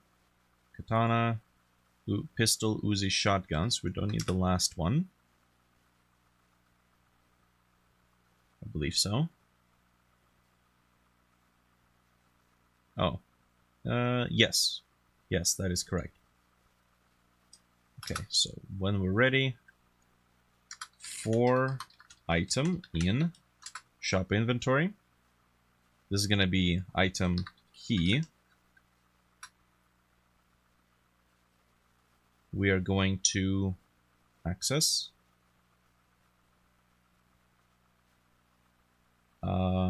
Yes.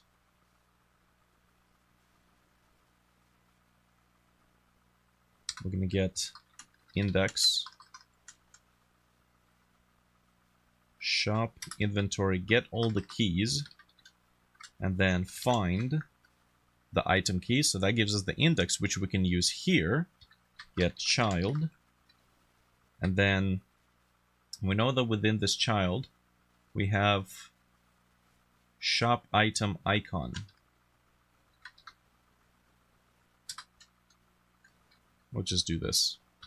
And then the texture has to be set to what? We can retrieve it from the master node. Item DB. We're going to use the item key to access particular item.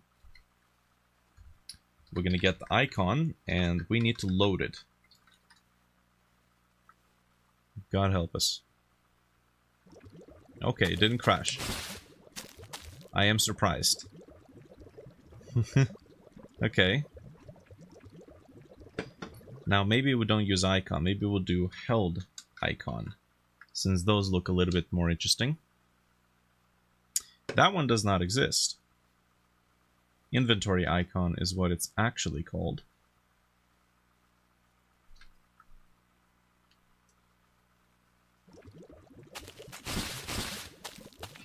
Oh yeah. That's a little bit better. Okay, what else do we need to set? Label. Text.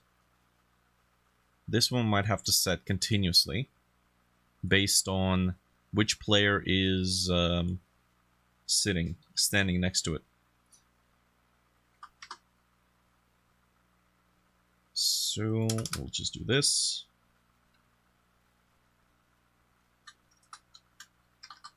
Update parts count.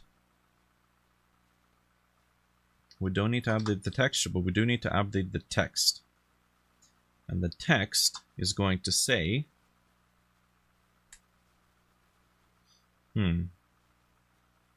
Well, the text would have had to scan the player's inventory, check how many inventory slots happen to have parts of a particular weapon type, and then populate that information here.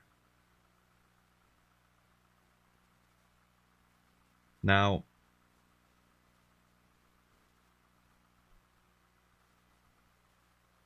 if we have to do this, maybe we should place it temporarily here, where it's going to be in a known position.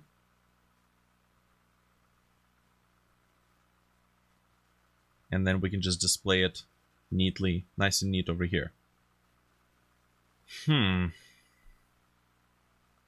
Update parts count. Okay, let me do that. So I'll just talk to this value. We're going to say this is actually an array containing null, or actually let's just do 0. And then the second value is how much is required.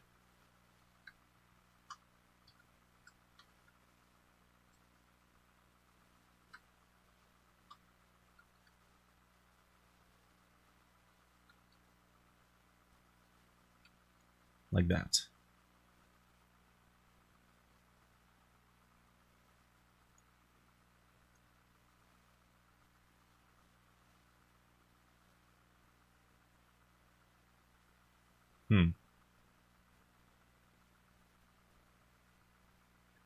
Okay, so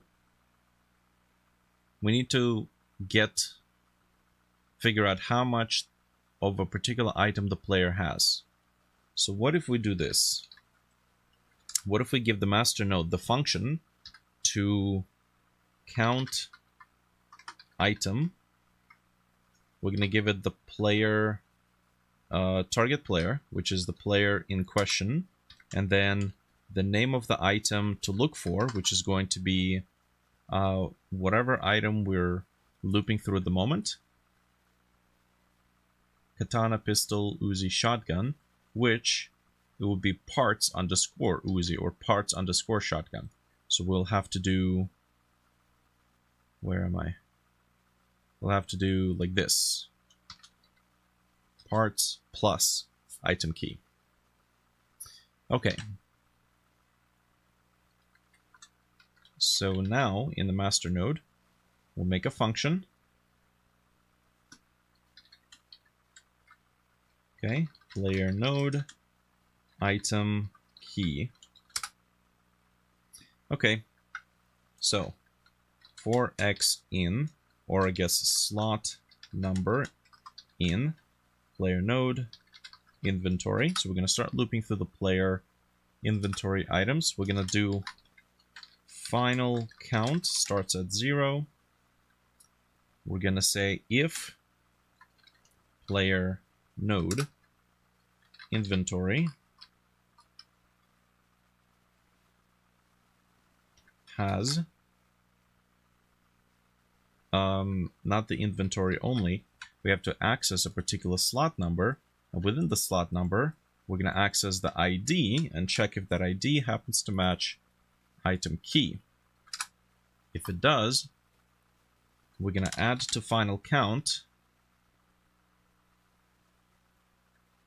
the amount of this item.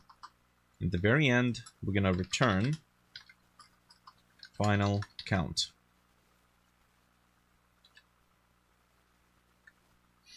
Okay, so here it will populate that value. We need to stringify it though.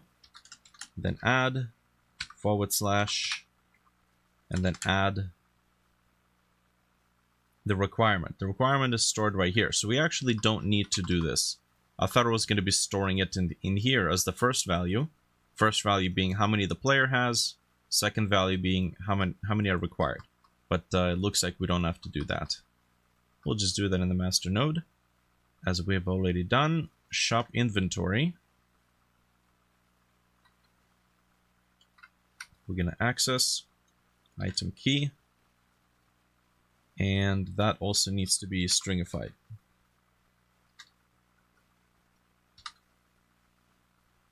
Okay, so this should react to each player.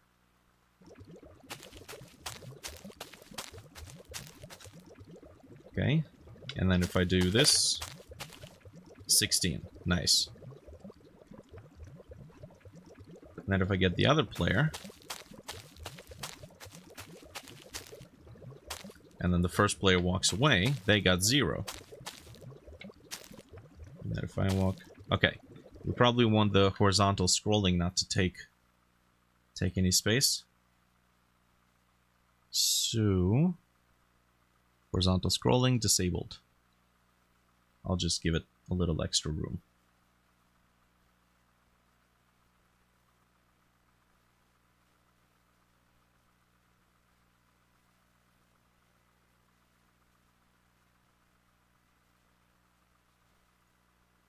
Okay, just gonna stretch it. If nobody knows, nobody will complain.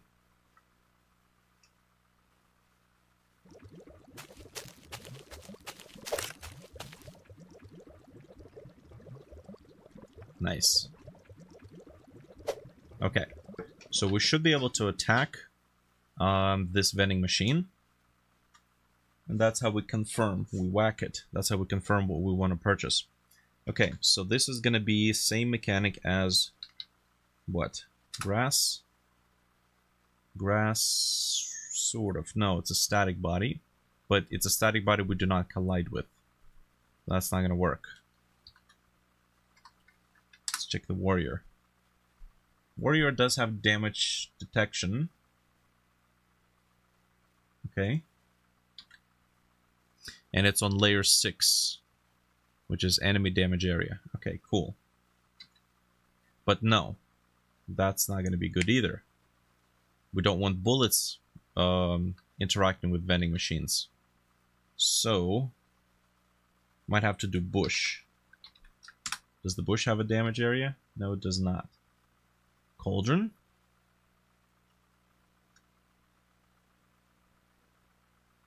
Damage detection. Yes.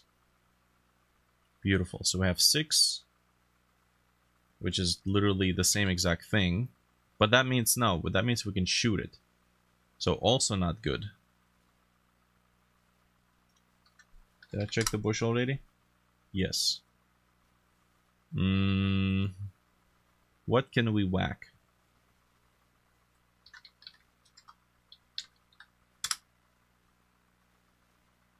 So we have an area. It can scan for grass, items, and whatever's on layer there.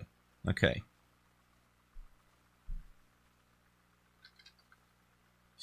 If I do a whole another layer, if I dedicate a whole another layer, I'm going to have to put that into code. So maybe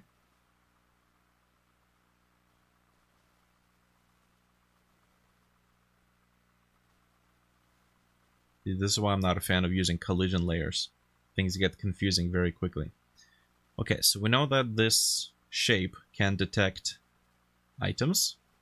It can detect grass and everything on layer 1.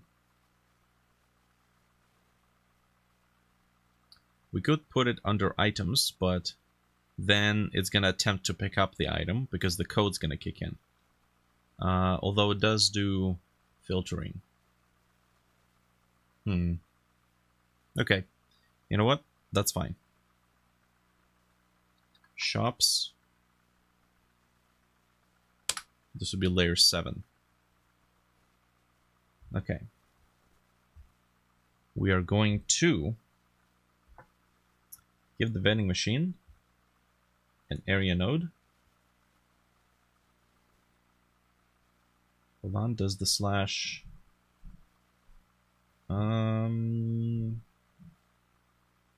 frame changed. This is for frame number 3, and get overlapping bodies is what it does. But can it also do get overlapping areas? Yes, it does. Nice. Yes, it can. Cool. All right. Very well. So gets overlapping areas. It checks if the body is in a group. So this means that for consistency's sake, we should do we should make the area be in the collision shape. Okay, so whack area. Perfect.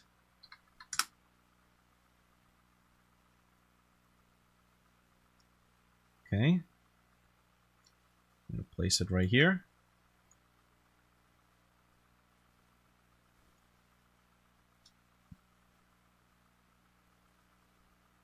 This would exist on layer 7. Okay. And then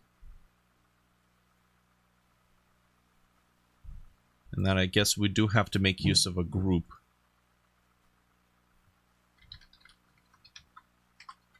Vending group. Cool. Okay. So for area in get overlapping areas, if area is in group vending group, and area get we need to do, I think we could do get parent.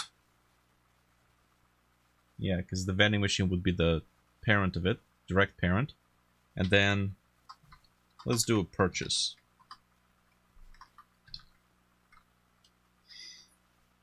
Okay. I really feel like the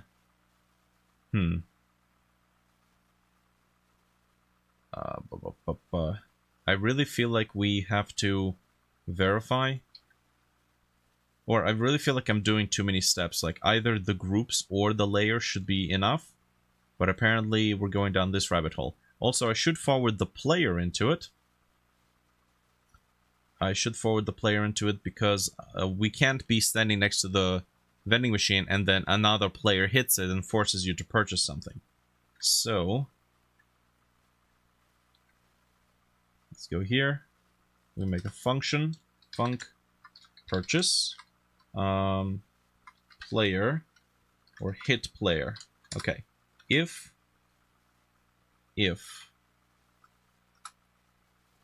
oh, somebody new started programming 2D game. Yeah, well, that works. Congratulations. We are going to make sure there's at least one player nearby, and we are going to make sure that the player who hit is the player who is standing, the first player who's standing next to it. How long did you start this project? A couple of days ago, relatively speaking, and work on the weekends.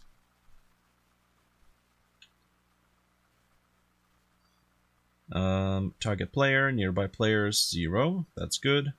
So anytime a hit takes place, it will verify that it was the correct player who's made the purchase. And now, well, what do we do now? Maybe double check something. I think our scrolling allows us to go past the last item, which is going to be problematic. Come on. Assignment. Oh, right. Whoops.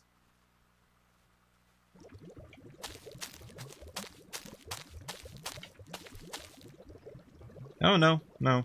Actually, yeah.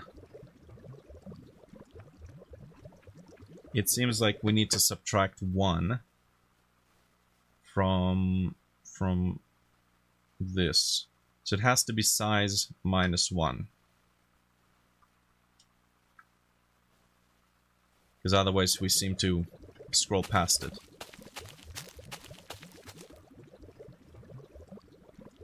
Okay. So 0, 1, 2, 3. Which makes sense. That should technically work.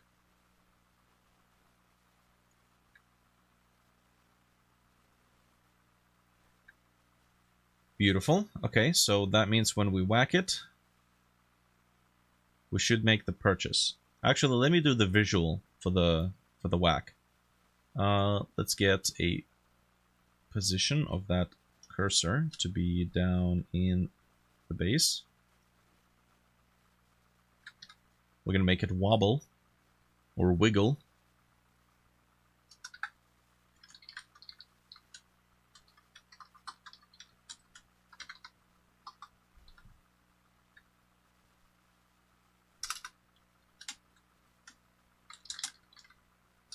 Times delta. Okay, we're gonna talk to the sprite. Scale vector 2. It's gonna be 1 and 1 plus, and now we need to calculate the actual wiggle. So var wiggle, or I guess we'll do hit wiggle, sign, put that in, and then add hit wiggle, and then subtract hit wiggle. We're going to multiply this by 0.3 so that it's not 0.2, so it's not too out of this world.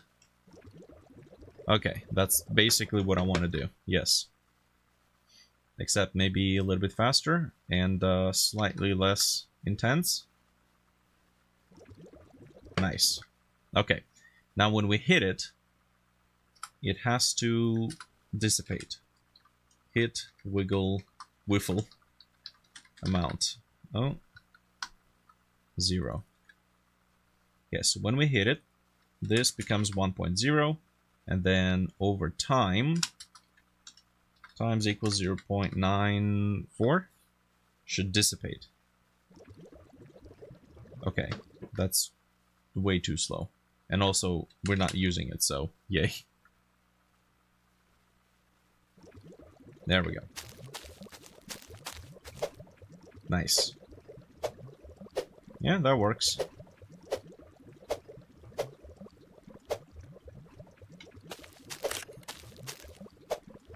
Beautiful. Okay. I'm gonna do machete parts, or katana parts.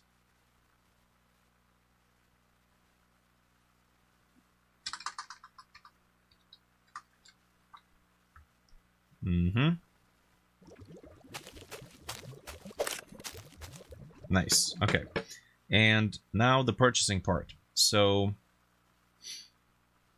once again, figuring out how many of an item the player has would probably be reusable. So we'd probably want to program it here.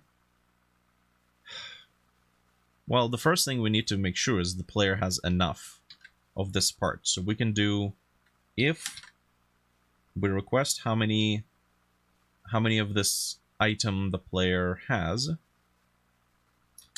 is above or equals to how many of this item is required, then we can allow it to whack it. Item key is not declared. Right, because we only know the currently selected item, but that's an index.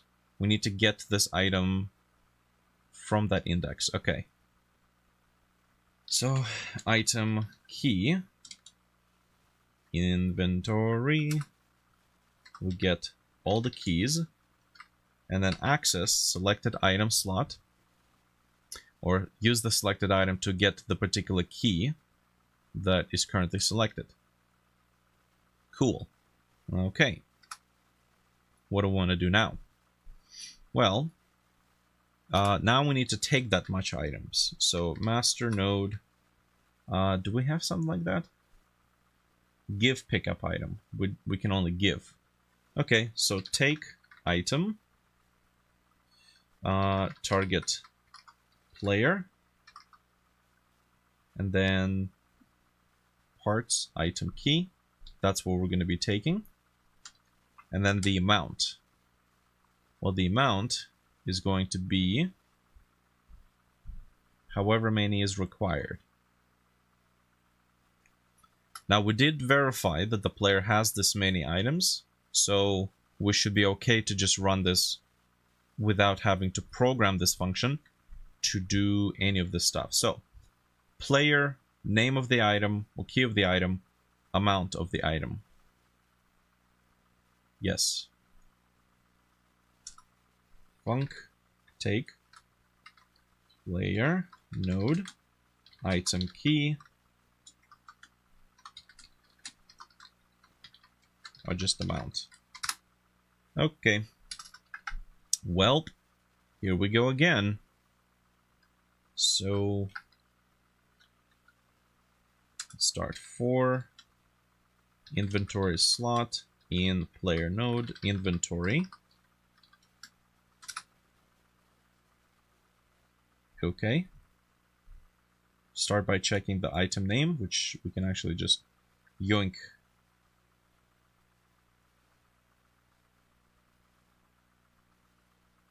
Yoink this part. So this should be slot number. Item key, yep. Player node, yep. ID, if the ID matches, we need to take away this many of this item from the player's inventory and then check if any is left. The parameters that we sent into the function, are they static? Are they variables?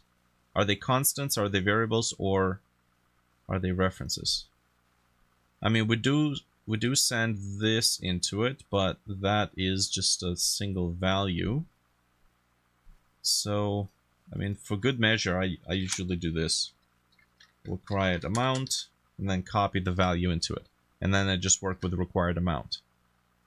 Unless this receives a dictionary or an array, in which case this wouldn't really matter. Okay. I'm always wary of just adjusting these values directly. But it's a little unfounded. Okay. What do we got here? If the item ID matches, always better not to modify the parameter. Yes, okay. Fair enough. Okay. So what do we want to do? I do the lazy way. I just take the player item. I take the amount. I subtract the entire requirement.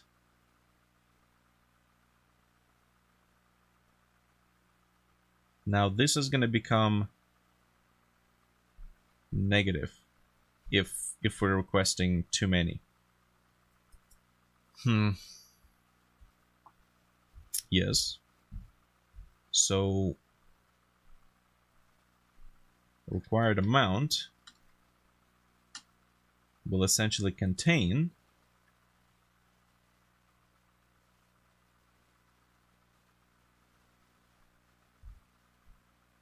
how is it that I've programmed this system at least 8 times already, and I always confuse myself on this part? Like, I somehow managed to do it just teeny tiny little bit differently, and it confuses me every time. Alright, it's fine. Here's what we do. Required amount is going to be cleared for the time being. And then if the amount became less than 0, that means we overshot, required amount is going to contain the absolute value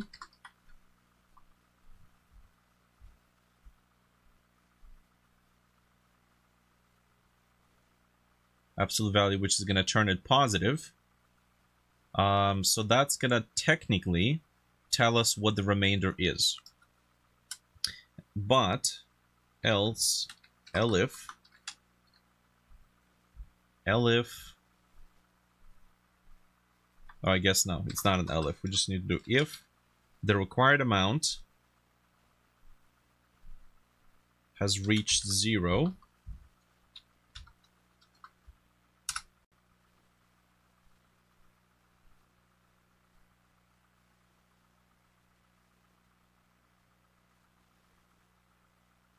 then nothing else is required. We can break.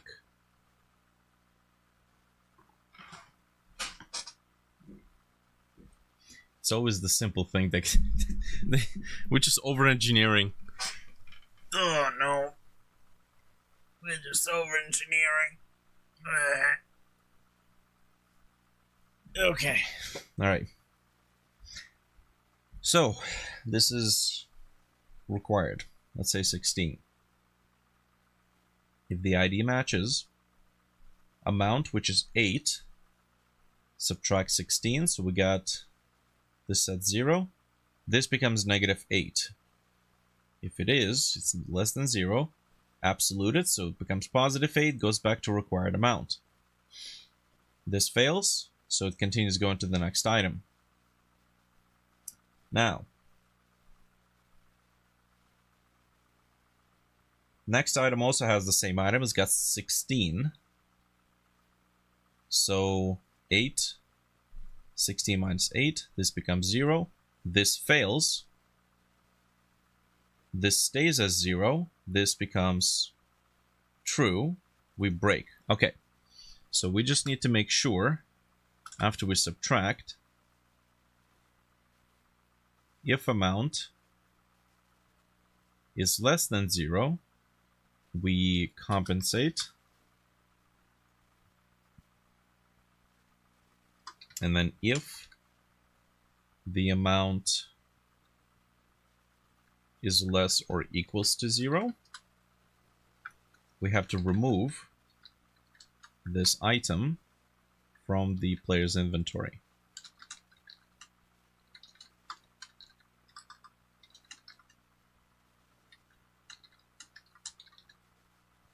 Remove.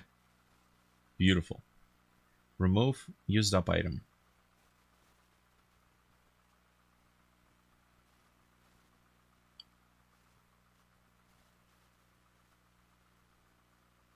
But wait a minute. Oh, okay. We are removing an item from the player's inventory while we are looping through the player's inventory, which, guess what? If I handled my inventory as an array, that would be a big no-no. But I'm a smart boy.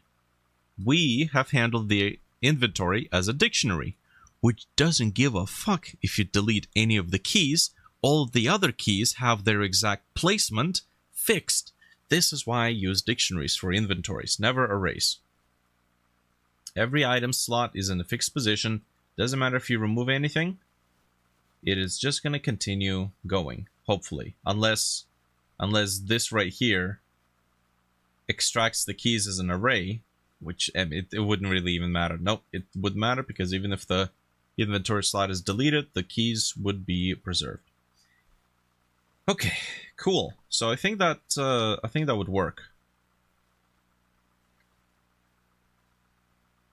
Either that or I'm full of shit. Let's see which one.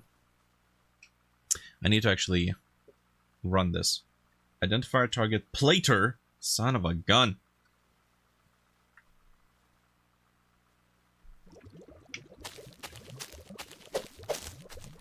Okay. So, first of all, nothing. Pick that up. Nice. Okay. Beautiful. Oh man, that's awesome. Okay. So now what? Now it needs to spawn in the item. We have an item to spawn in. Var item preload.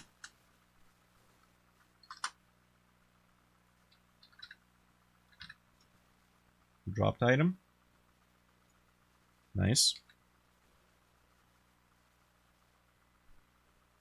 Var new item. Instantiate. Before we add it as a child, we're going to set the item key, which is actually item ID, to the name of the item we just spawned in, which is easy enough. We can actually just use this. And item key, we're just going to reuse that. Okay.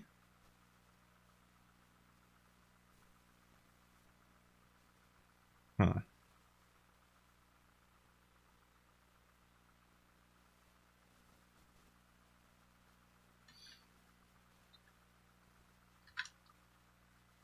Okay, we need to talk to content. Content. Get tree. Current scene. Get node. Content. It's a bit of an awkward way of doing it, but sure. Add child. New item. Then global position is set to global position of the vending machine. But I wanted to move to the left. So let's do var tween. Create tween.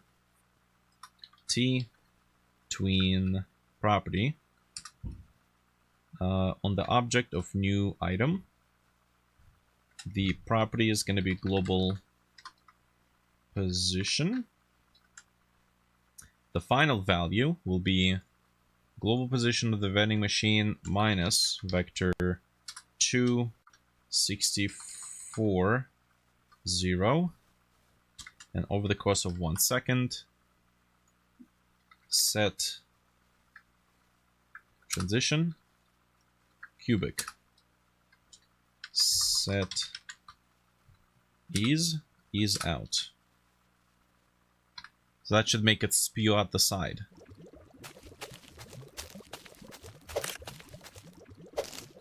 Okay. Maybe it's almost there. Let's do 16. Whoops, that's not the right place. 16, negative 16 technically, which it already is going to be because we're subtracting this. And then let's do plus vector 2 rand f range negative 8 positive 8, and then for the same thing for the y, rand f range negative 8 positive 8. So that's going to be dropping the item at slightly random positions. Come on now, stop complaining. Rand f range, rand f range. Oh, there we go.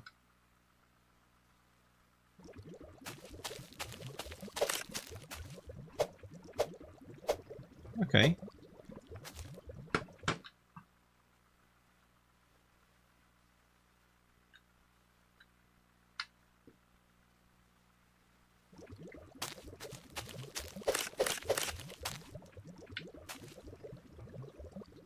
We got 46 somehow.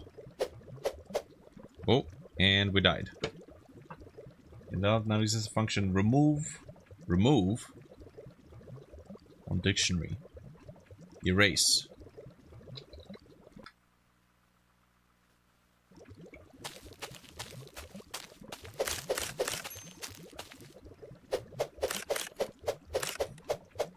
Nice. Oh. Beautiful.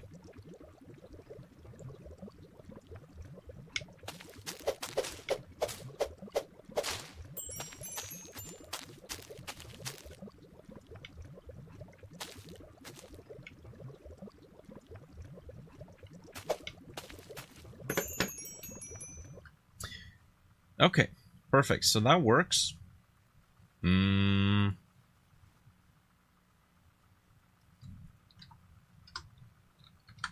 think we have a sound for that. Shop create. There we go. Vending machine. Maybe stream player 2D. Plug that in there.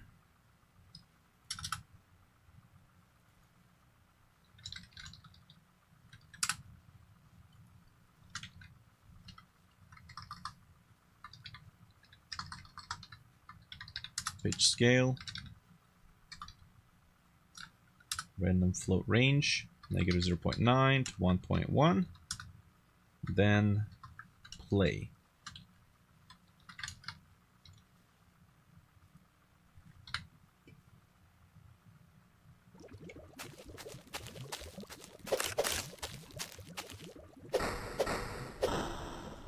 What the shit?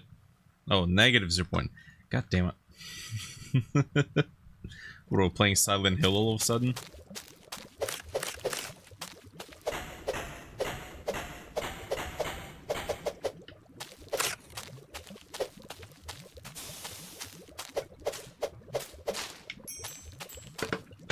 Okay, that works.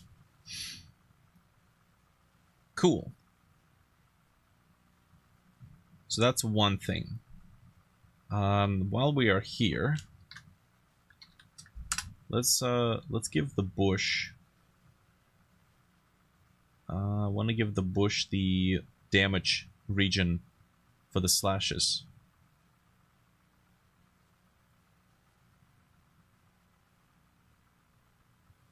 Vending machine. Okay. Beautiful.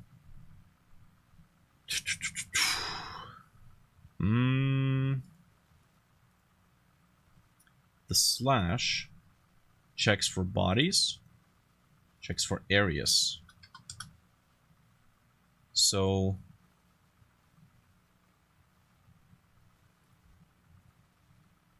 whack area.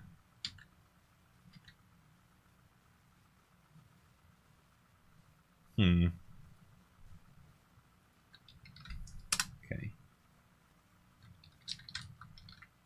Damage area. So this is melee damage area. Let's just be clear. Shape.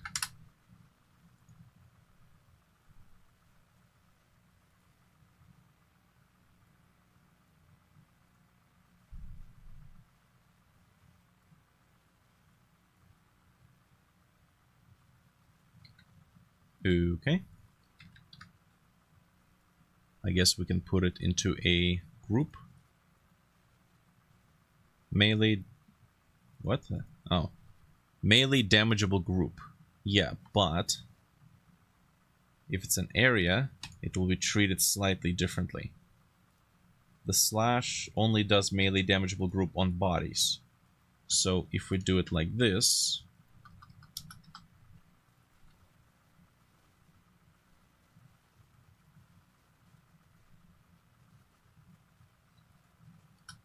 Okay, area, we get the parent, purchase, not purchase, so this is, we're gonna do the damage again, like this. Heard something weird too? Yeah, my mom's being a hoot.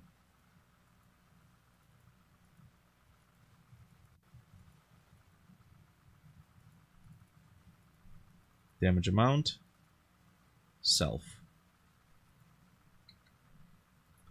Okay, so now the bush already has a damage, so we don't need to worry about it. But that also means we should probably remove Remove the group. Melee damageable group. There we go.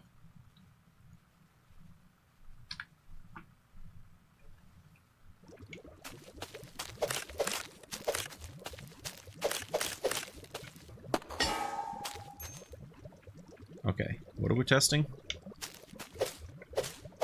Yeah, there we go. There's not enough trees for me to do the tests. God damn it.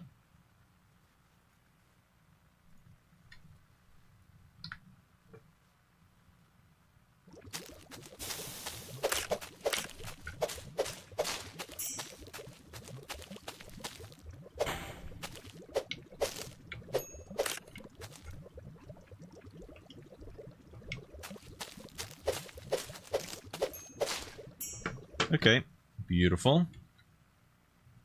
That works pretty good. Yes. How much have we actually finished? Weapon shop vending machine.